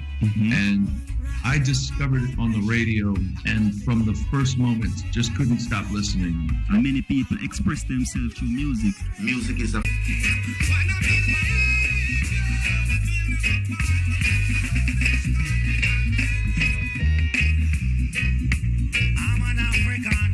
So when you are sad and you listen to this song makes you happy, feel encouraged. The song gives you hope for a bright future. Message the world. All talent, there's always room for improvement. To have faith. We can be lazy and wait until it's over, or work hard and, try to be ready whenever there is something to do. We can just be on point. So we need to join hands and realize that together we can achieve. For John so loved this world now, he gave his only begotten Son. Whosoever will believeth in him should not perish but live. God did not send his Son to come free, condemn this world, but through him this world might be saved. Oh my children, give me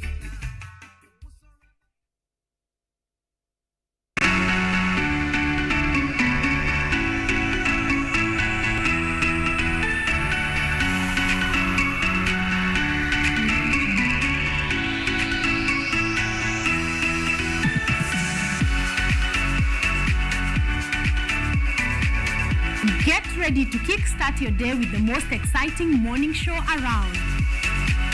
Tune in to our dynamic and entertaining program where we keep you informed, engaged, and entertained from the moment you wake up.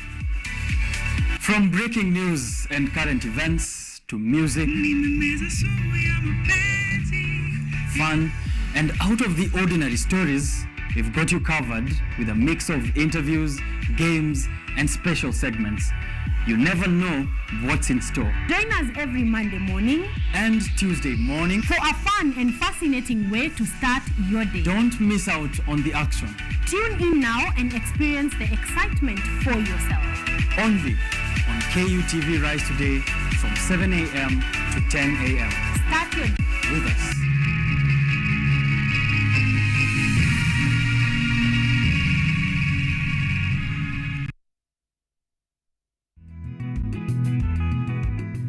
Kutoka kuwa jamii ya kuhamahama na sasa kujumuisha kilimo katika mitindo yao ya maisha. Kwenye toleo la kaunti ya Narok, hii ni Boresha Kilimo, kwani afya bora ni kilimo bora. Kwani kilimo ndicho huboresha maisha.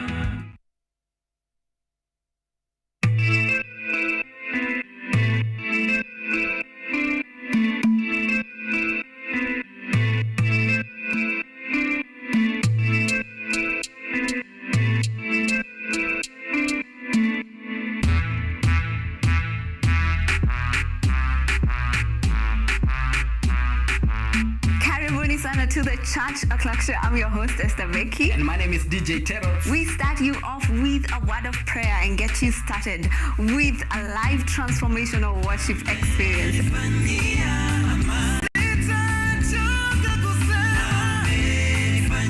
have our minds renewed by the word of God on the word segment. And not forgetting new music za hii wiki, yani ndakuwa bado nawapatia pale wasanii wamekuwa kiwakali.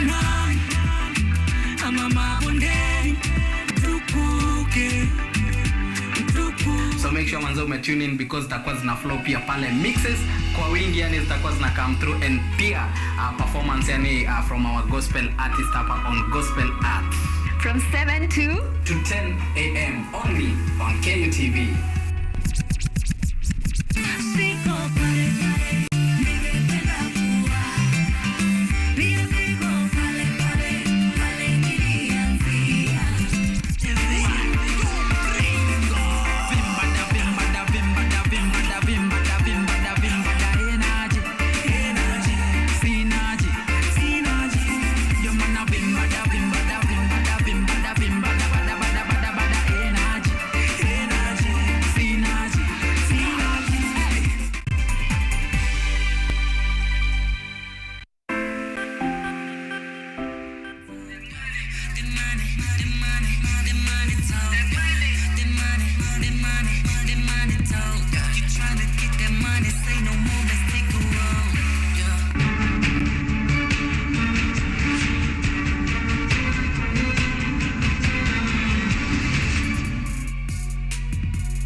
This is the Business Daily with me, the headline.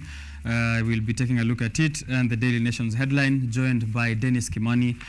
He's a regular on this show. We're always happy to have him and get his insights on the developments of the nation from yesterday night's bulletin to this morning. This is the headlines, and this is what is informing business for the next few days. Let's begin with the Daily Nation, because it's also what they know has, and then the Business Daily closes that round of business on Biashara here. Favor of a system that targets to cushion the poor in light of higher course-specific fees which are coming into force. This is as 23,000 eligible students snubbed varsity application, which means institutions are below declared capacity. And they're giving here the percentages of this new funding model, a figure or a graphic that is painted there on the front of the Daily Nation. We'll be analyzing it bit by bit and also comparing it with the previous education funding model and the no sentiments that Kibaki did it better. Kibaki better, sindio? Umesema hivyo. Before we get into that, also on top of the Daily Nation, negotiators named as Ruto Raila team deepens feud. Azimio has named Wiper boss Kalonzo Musyoka to be the leader of the opposition's 5-member delegation to the talks with the ruling coalition. Jack's inclusion of runaway cost of living and the audit of last year's presidential elections as part of the agenda begs the question, if the high cost of living isn't there on the agenda and the audit of last year's presidential elections, what is this meeting? Is it a meeting of friends who are just going to hang out, or is it really a bipartisan talks? Who's fooling who? That's the question the Daily Nation is asking. Are we being fooled, or are these two teams fooling each other? This is the second round of bipartisan talks, Deno. If you remember, yes. I think we did have this discussion here during the first round. Sure. I'll be getting to hear from you there. The Business Daily. CBK cuts off brokers on new mobile bond trading platform. Just what I've been talking about since the show began, the DAO CSD. They have cut off brokers who are usually the ones between you and that CSD platform where you get to trade government securities. But now you can do it directly to the government. And remember last year, the government also through the Central Bank of Kenya was pursuing a digital currency which will allow you to bank directly with the central bank instead of going through these other banks whose lending rates are up and interest rates as well. So this is a product which is ending a physical visit to all CBK offices, and the government is eyeing billions from retail and diaspora investors. We'll get into that in a short while. But let me welcome Deno here to the show. How are you? Thank you very much. Yeah. Richard, I'm always pleasure to be here. Mm-hmm. Actually, it's always a green morning, and Biashara Tuesday whenever I'm here. You're very focused on that green agenda. Yes, actually, I use the word green to say that it is okay. Okay, I have snubbed it to be okay to me, because even a plant when it is okay. Everyone, people when are nurturing, that is being green, because anything green is growing. But they also say green with envy, no? Yeah. So there's maybe it's a bad green, yeah? Kuna zile greens fulani zinakuwa illegal. But let's get to the Daily Nation. Fees shock for varsity students. This new funding model, they know, is giving 100% scholarship to vulnerable students and also giving them an upkeep. But you don't seem to be so happy about it. Thank you much, Richard. For this, I'm trying to compare it with the previous one that we are using, where people were getting direct tickets and scholarship from the government, from the secondary school to the university. With this, we cannot forget the works of the retired president, the late Moi Kibaki, and what he did. Actually, we are told that a lot of education reforms were done during the Moi Kibaki era, because in the 90s, in the Moi government, books are written that a lot of people were not getting enrolled into primary school, into high school, and even the lowest numbers were in the university. Reasons may be around that we had few university, but we saw with the data we see is that when Moi Kibaki took government, the university grew from 6 to 22 universities in Kenya, and 17 were built in a year. You see, so although we are trying to include everyone to go to school, we cannot forget development of the universities as the basis for job seeking and career development. Right. And they're saying here, students who miss out on the government funding or who do not receive enough funding will have to dig deeper into their pockets to finance their education. Just to take a look at the numbers of the 2022 KCSE results, for those who qualify for placements, CS Machogu here is quoted saying that over 45,000 university students and 42,000 TVET students fall under that category. This is a very it's a very low number compared to the hundreds of thousands of students who are eligible for university. What does it spell, Doom, in terms of education and career prospects for these students who will be missing out on funding? I think they are using something we are calling means testing instrument. This is what this is the instrument or the platform that is telling you this is vulnerable child, this is a poor child, this is a medium person who can pay for their fees. But when because they can be able to finance their education, so they don't need any scholarship from the government, but they need loans from the government. And the household, as you can see from here, the needy and the less needy get the same percentage of the household. That is how to, when they want to stay in the school compound. When you go to the extremely needy students and the vulnerable, we are seeing now the scholarship is going high and the loans are going less because these are poor people. So it means that they don't have any money to borrow, or they don't have even security. So what they need is the means testing instrument by CS Machogu dictates. Right. The placement and funding model is a joint effort by CUSPS, HELB, and the universities fund. So they are saying this will be enhancing equity in higher education funding as opposed to that previous system, which was based on equality. And I did benefit from that. I don't know if you did. Yes, I did. I did not back then. It means like right now, I probably might not qualify. I'll probably qualify for more loans and less of the scholarship. But it is also cost specific, and I think this is something that I personally like. I don't know if you are of the same sentiment. They have given figures here. For example, a degree in medicine will cost you 612,000 at Kenyatta University, 461,000 at Kisii University. It will cost you 600,000 income family, and you're choosing to pursue a course of a higher regard, such as medicine and engineering, pharmacy, which are also among the most expensive. You're also getting a better scholarship if you're going to pursue that and you're coming from a disadvantaged background. I don't know if you share the same sentiment, or maybe here they did score. I think there was a disparity there a little bit because at this time of the time in Kenya, we were not anticipating for fees to go up. We anticipated it to go down because if I think like a common mwananchi, what do you do if you want more people to go to school? You reduce the fees. You see? Yes. So increasing the fees was something that will affect a lot of people. We have been in school, we have been in Kenyatta University, we have seen a lot of people dropping out because even of 30 shillings. You see? That's why we have even been fighting for abolishment of the deadline for school fees. So any amount that is being increased on school fees, it will, as much as they want more people to go to school, it might be negatively affect those who are on time. So I think again, having different university charging different amounts of money in different courses, it is what Moi Kibaki was trying to fight. Because during the Moi era, we found it that a lot of universities were politicized.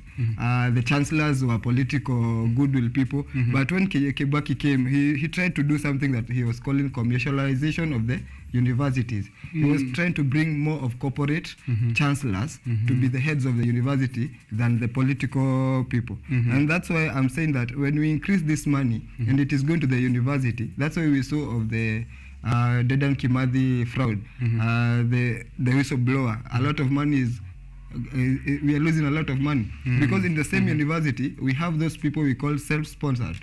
These people are bringing other monies. You see, the amount you are saying, it is not the same with a self-sponsored student. That's true. You see, okay. Self-sponsored students pay more. So this money is going to the university, but we are still seeing disparities in university education, and also you can see a lot of branches are being closed down because of lack of fees. All right. So I think those are things that should be included, should be addressed, rather than just purely giving this new funding model. They should also look cohesively at all of those things. Also to add, it is the insolvents debt. A lot of university are in debt. That's true. You see, so how to recover and to pay up the debt should also be in this university forum. Okay. Yeah. Deno, I have one last question before up on that discussion on education, which is there at the bottom of page 7, where they're highlighting this higher learning funding for university education. Now, from the 2022 KCSE results, it seems a lot more students did not apply for placement, whether in diploma, certificate, or degree courses. They're saying a total of 584,000 students who qualified for placement to this degree, diploma, certificate, and all others in TVETs did not apply for a position. And is it an issue of the way our universities are structured, or is it a failure of our education system? It's not a good thing to see people do not want to go to university, because that is the job category education level. From there you become a job seeker. So a lot of people should understand, and the awareness on importance of education should go down to the common mwananchi, because we have seen there's things like early marriages, we have seen early pregnancies, we have seen what do we call it, those for women in the FGMs.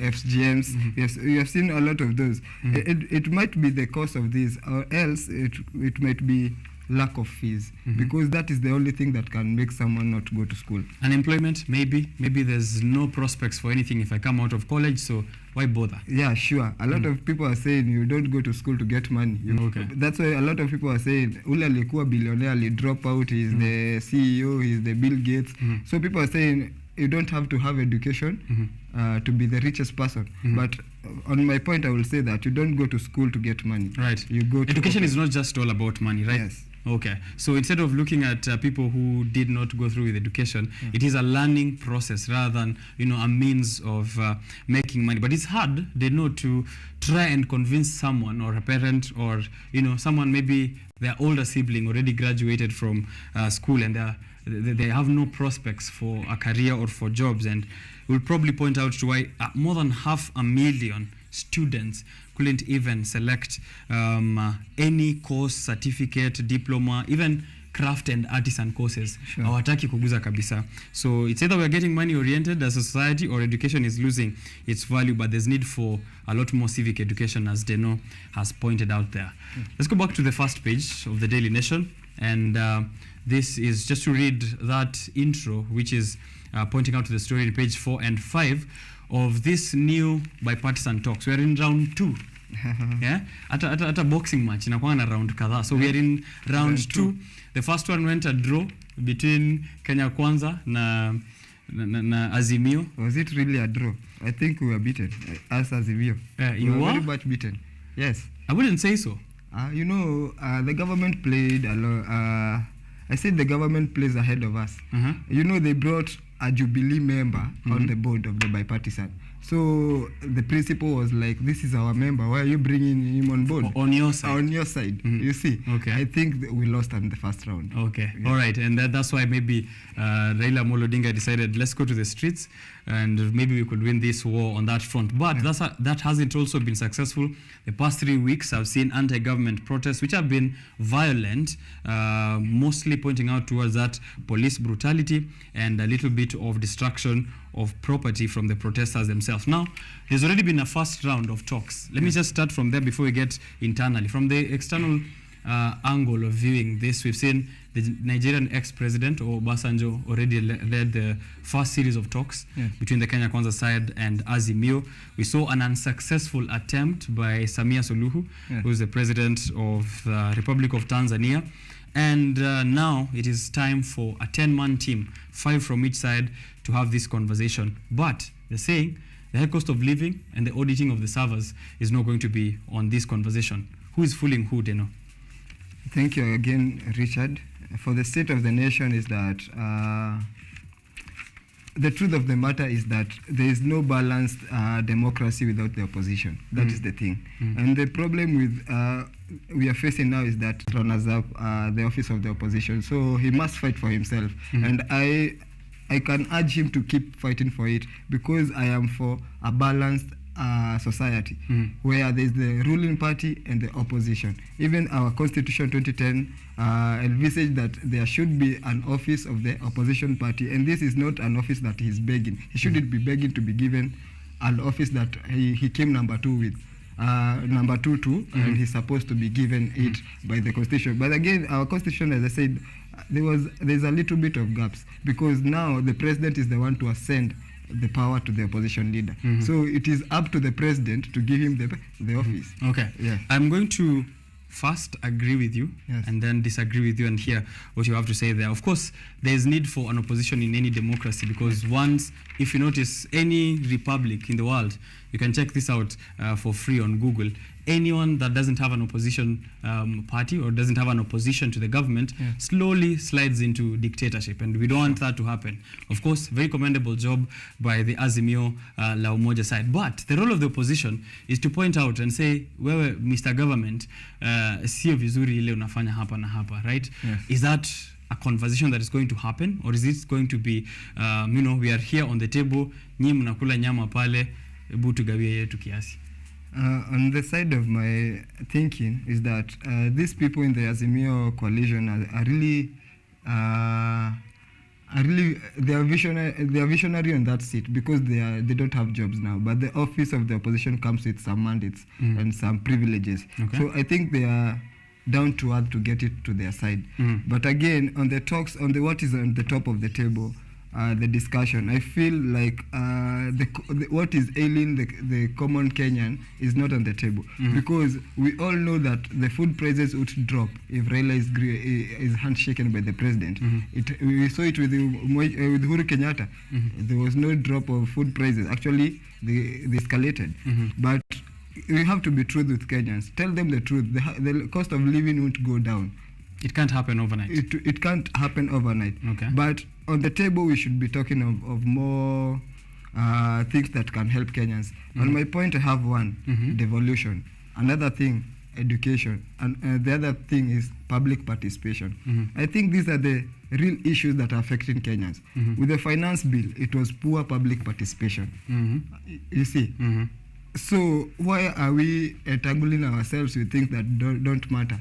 With reducing cost of living, it is public participation, because we have time to take our views, we have time to participate in all these forums. But in Kenya, we see that it is a trickle down. When already they have done their issues, this public participation commission should be set, and it should be on the agenda of the Azimio party. Another very important thing that I'm leaving out is climate justice. You see, it's something that is close to your heart, so you have to point it out, definitely. You see, I think cost of living, like, you can agree with me, lack of maize, rivers dried up. It is not the works of Uhuru Kenyatta. It was not the works of Ruto. It is not the works of Raila Odinga. It is multilateral. It is coming from outside. We are getting floods. It's coming from inside of what we are doing. So climate change should be on the table, because we are even having a lot of semi-arid areas. These are the patent issues that Kenyans want to hear. How we won't have floods to destroy our property, and then we have drought to destroy our right. Yes, you see. So on the table, let them bring out the common, the mwananchi issue. When you're still on climate justice, there's this, in February 2022, the government banned the logging of baobab trees, and then later on lifted this, and now they've been cut, the transportation, business people who are in the logging business, and this is coming in the backdrop of President Ruto lifting that ban on logging, saying there are trees zinaozea huko ndani na tunaweza zitumia here and there for commercial purposes and other activities. Do you think this kind of talk, many are pointing out, of course, that, it's double speak. When it's on international platform, President William Ruto is constantly bragging of Kenya's position as, a country that is focused on climate action. Yes. But locally, we don't feel like that is the case. As someone who's been interacting with these matters of climate activism, what do you see is the direction the president is taking in regards with this matter? Thank you, Richard. For as far as I know, I have really tried to get the regularization of cutting of trees. What I found out is that it is not all trees that have been allowed to be cut. There are trees that are supposed to for the forest ecosystem, and they are just trees for wood. Pine, there's cypress. I think the baobab is there. So this is not something to be talked, because those are wood trees. What we are supposed to be fighting about is the forest ecosystem trees, those that protect the forest. All right. So I think that one is outside the forest ecosystem. Okay. So, yeah. All right, definitely. And then you can get to see if that will be in the talks that Azimio does, and they've chosen their Kalonzo to head that team. Let's maybe talk a bit of party politics. Yeah, we can't avoid it. What does it tell you when Raila Odinga, which of course is the one who's making decisions, or is he positioning Kalonzo Musyoka for something else in the future? Richard, it's good you have brought out the party politics.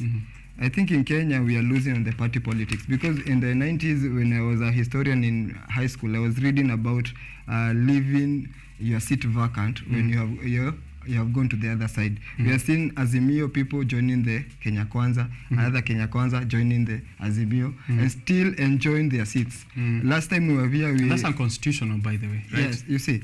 So we have really weakened the political parties. In America, you can see, before even we are left with who is the president now? Joe Biden and the other, already at the political parties, they have filtered them. When they are going to the, what do we call it, when you are party primaries. Yeah, party primaries. Democrats have had a lot of presidents, almost 7, but they filtered one and left with one. That's true. Democrats the same. So Kenyans, we are losing on that, because we have really weakened our. And I can give you an example of the Jubilee Party. Jubilee Party was the ruling party in the previous administration, government. yes. But now it is almost divided into two, because today the political parties tribunal will say Kioni is the Secretary General. The other time, Kanini Kega is the Secretary General. Yet we have a constitution. These parties have a constitution. So what I think is that Kenyans need to empower political parties. Yes, okay. and the politics should be played in the parties. But I think also the problem mostly, I'm just going to chime in here with my opinion, we really don't have political parties in this republic. They're more of ethnic cocoons. Because if you take a look at even the major principles in leadership, doesn't have to be in government, President William Ruto, Raila Odinga, Kalonzo Musyoka, these are people who've been in almost every political party that has existed in the republic, from KANU, moving from KANU to ODM, moving from ODM to Jubilee, and back and forth, TNA and all of that. Is there a way to move away from this kind of ethnic setups for political parties and empower them, as you say, to ensure that we are getting candidates at the very top who have been filtered, as with that example you've given from the United States? I think it's very hard for now, because we are still in that, our people, this is our person. That's why actually we are putting the wrong people in parliament, because we want to stand with this is our person. Huyu ni wa kwetu. Huyu tunaongea lugha moja. It shouldn't be like that. Okay. Parties should be for the whole country. There should not be like UDA is a very good example. At least UDA has tried it, because it's a national outfit. Yeah, it's a national outfit. First time UDA has been given a shout out by Deno on this show, but umehepa hiyo mambo ya Kalonzo. Hujasema kitu. Hii mambo ya Kalonzo is okay, because Azimio is a coalition parties. Many parties, right? Yeah, many parties. And when you are trying to, we have to have division and specialization of labor. When Baba is sick, he has to have a principal assistant. You see, and he has, whenever they're in talks, they always choose some person who can help in the talks. And you see, Kalonzo Musyoka is still a senior counsel, knows a lot of the laws, and this thing is going to parliament, so it needs people who are very conversant with matters of the law. They're saying also protests will continue, according to Peter Munya on Sunday. Anti-government protests will continue parallel to these talks until or when, if and when the government heeds to all those issues tabled by Azimio. Now, Deno, let's take a short break with a game. We're not going off air, just playing a small game here. And then we'll come back and highlight a very beautiful story of a student in the coastal region who's among 50 candidates who've been shortlisted for 14 million Kenyan shillings global prize, and they are trying to solve healthcare issues in the coastal region. So education is not doomed yet. There's good news here that we'll be highlighting. But if you're at home, this is the time for us to play a small game, a brain teaser. Between me and Deno, tuta compete, but also if you're home, tupatie majibu zako, score yako itakuwa aje. And I've always been winning. I'm actually the defending champion of these games. Na huwa sijui wameprepare maswali gani. Let's see if you beat me today. Sindio? Yes. Ama hauko ready? Niko ready. Yeah. Let's do it. Question number 1. We have 10 seconds to answer and then we move to the next one. What does ROI stand for in business? What does ROI stand for in business?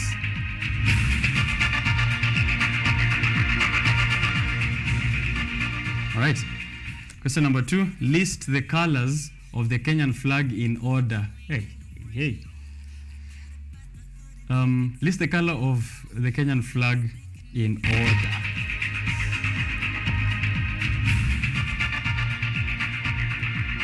I hope.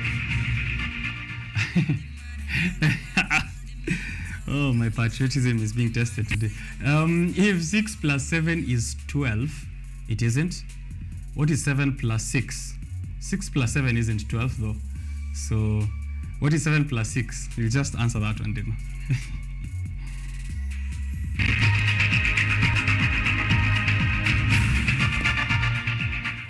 What does KFC stand for?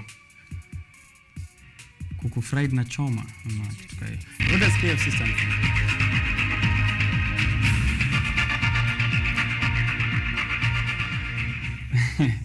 Question number 5. What is the budget statement for Kenya in 2023? Hey, leo anataka kunishika. I don't forget. Who is the cabinet secretary in charge of finance?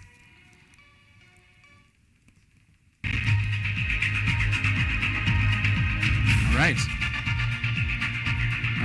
Next question is, who is the current chancellor at Kenyatta University? Leakage is outside KUTV. In the order of the day, date, and year, when did Kenya gain independence? In the order of day, date, and year. Day, as in day of the week. Oh, man.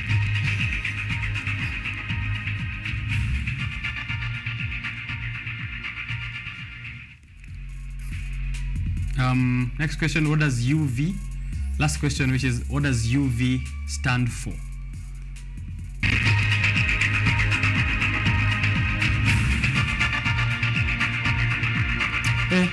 Hopefully nimepata almost kila kitu, but sijui kunakuwa na black kwa flag.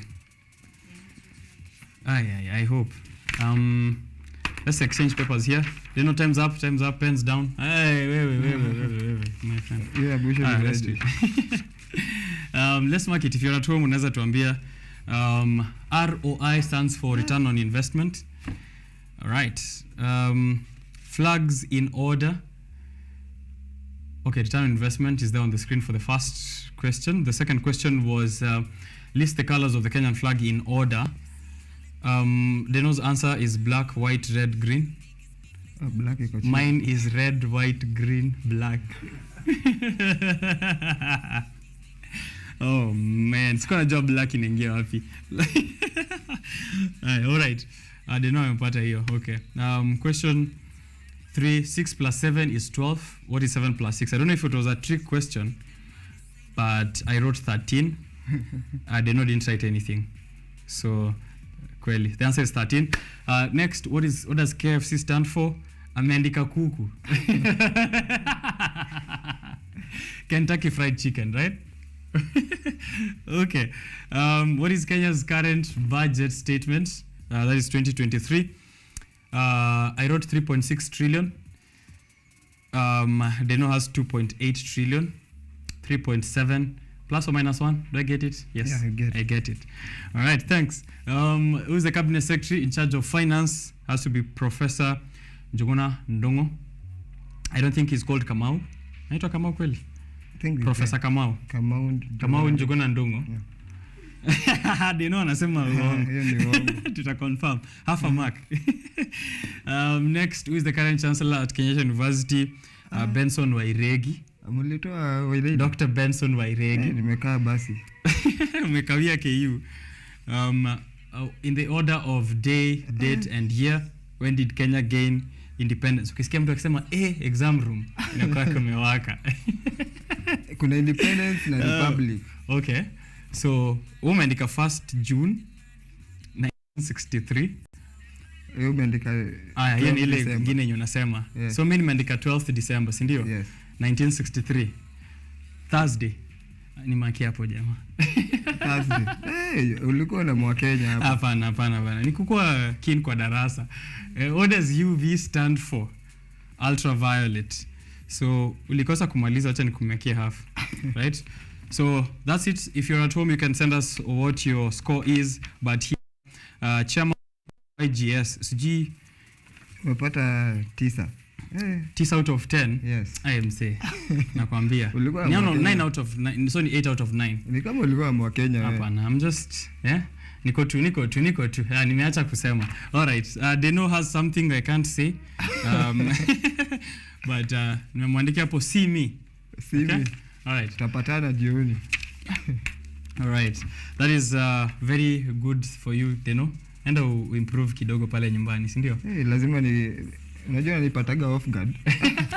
Umeshajua hii mambo lazima ifanyike. Anyway, lastly, Deno, we've just been looking at the newspaper review, and I just have one last thing a very positive thing. I've been trying so much to ensure on this show we speak positivity. We know the high cost of living, we know all these other issues in the economy and politics, but ni vizuri sometimes kusema vitu mzuri zinafanyika. Like this student from the coastal region. So a Kenyan teenager from the coast is among top 50 students who've been shortlisted for a 14 million Global Student Prize of 2023. Marieta Kazungu. I'm just going to say her name because lazima mjue. Marieta Kazungu is 18 years old from St. Thomas Girls. She's in just her 3rd year, but she's advocating for STEM. And during the COVID-19 pandemic, she designed and developed a biomedical device that could detect and test for respiratory infections and provide immediate results. So just like something that happened here in KU, they've invented a very good device for detecting respiratory infections during COVID-19. We know that was a very big challenge, but this Form 3 student in the coastal region is now in a shortlist to get 14 million Kenyan shillings. Ino ile tulikuwa tunasema, si ndio? Si tunaenda shule upate masomo tu. There's a way to use your education and learning for impact in society. Anything to say there, Badeno? Just congratulations, and we are really praying for her to get the award. Safaricom has also come up with a good thing for startups. And in the finance bill, I was so much, I thought I could tear that paper up, but I said, nakata tu yangu, nitararua tu yangu na bado itabaki. Because they were financing startup. A startup is something that should be incubated. It's an incubator. So there's no need of taxing youth-led startups. Like, imagine this girl is just 18. Right. 18 years. 18 years old, yeah. Just so 18 years old. She even doesn't have an ID because I see here she's in high school. In high school. Imagine her money will be taxed. Right. Wewe ushaona tax. Nishaona hiyo tax hapo. Right. Because itapitia tu kwa serikali. Na lazima hana ID lakini tax lazima lazima in any way or the other. Yes. Okay. So I think for the startups, the government should rethink on that. You shouldn't tax startups and empower people who are willing to come up with finances and grants for startups like Safaricom is doing. You really should be on this bipartisan talks between Azimio and Kenya Kwanza, because that's a very good suggestion in trying to bring around the high cost of living, ensuring that there are duty-free imports, but also there are direct subsidies provided to such innovations like by the young people. Time is not on our side, so we're just going to end it there. Can we talk about get your final remark on anything that we might have missed out? Cabinet secretaries' actions baffle Kenyans, anger MPs. Why are individual CSs doing the constitutional mandate of the president?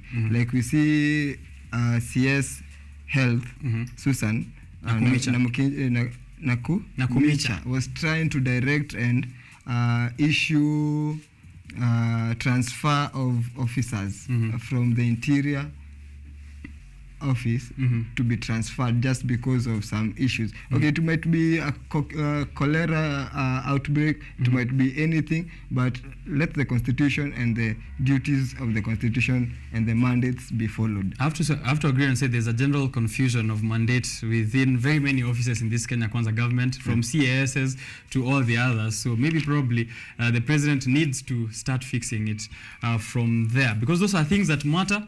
Let's see about things that matter with the last quote inasemaje. Things which matter most must never be at the mercy of things which matter least. Let's get it again. Things which matter most must never be at the mercy of things which matter least. Things which matter the most should not be at the mercy of things which matter the least. Who said the least? John Wolfgang von Goethe. Right, John Wolfgang. If you're conversant with contemporary art and culture, you should be knowing who that is. Thank you very much, Deno, for creating time for us this morning and giving us your insights. Of course, generally we do appreciate and value them, and I'm sure our audience does as well. It's always my pleasure. Okay. And now that Kenya is becoming the least, with the least money in the East Africa, a lot has to be done. Right, a lot needs to be done to get more money into our pockets. But pia unaweza angalia mambo ya Worldcoin, hapo ndio watu wameenda kutafuta pesa, but you can get more of that information later on my social handles at Richard_OKENYE. We discuss more of this even off this show. Thank you for keeping time with us from 7 in the morning. Time has really flown by, and I'm coming to the end of this show on KUTV Rise Today. Remember, we do this every Monday and Tuesday. Mondays, beautiful Karen Blessing, who gives you Art and Culture Monday, and then here on Tuesday morning, we discuss matters of business. On Biashara Tuesday, youth and governance as well, very important for us. Interact with us and continue following the rest of our broadcasting at KUTV Kenya, and on my personal handles, once more, at Richard_OKENYE. Remember, if you didn't learn anything here today, you can blame it on our terrible jokes. I'll see you around. Hisi una gravity, stuck vanity, tupe purity, about this levity, daily struggles na hopes a possibility, but politics inatupotezea sanity, ethnicity inapata versatility, hakuna equity, in-laws to pia wanitaki, eti, lugha na bonga ni tofauti, hadi kwa streets wameleta violence na enmity, vijana kupigana diki, and after kumpa diki, anarudi city, kitu inabaki ni, mto iko street bila titi, mama kwa pap feki pakiti, baba chini sitafuti, hakuwahi sema atafuti, fanya utafiti, in fact alikaza kamba za buti, kutafutia familia riziki, a mind full of creativity, alitreki miezi, but kitu alipata ni shimo kwa soul za buti, hapo ndo idea kukares chuma baridi, limseduce ka binti, akaingia box, chuma baridi gawa moto, alikuwa na ndoto, ikabaki ndoto, naweka wazi hakuna kazi, bila kazi hakuna lisha, hakuna vazi, bila vazi sina manzi, mwataka kutumalizia kizazi, na nyumbani wanatutegemea wazazi, situchukue vipofu, intimidation kududia hofu, empty promises sabuni nageuka mafisi, nani kaa sisi anaweza wajulisha uchungu tunahisi uchungu tunahisi uchungu tunahisi uchungu tunahisi Yaman, niko hapa halisi kuleta hali halisi. Politics za dirty game hata uoshe kwa omo yezi kuwa clean. Nimestadi hiyo game vile pia next atafuata mkondo. My youth game kwa street daily juu wako jobless. Wengine washa give up sababu wako hopeless. Yet kuna job kwa county na bado wajaguziwa. Mdoi wa yule politician anapapa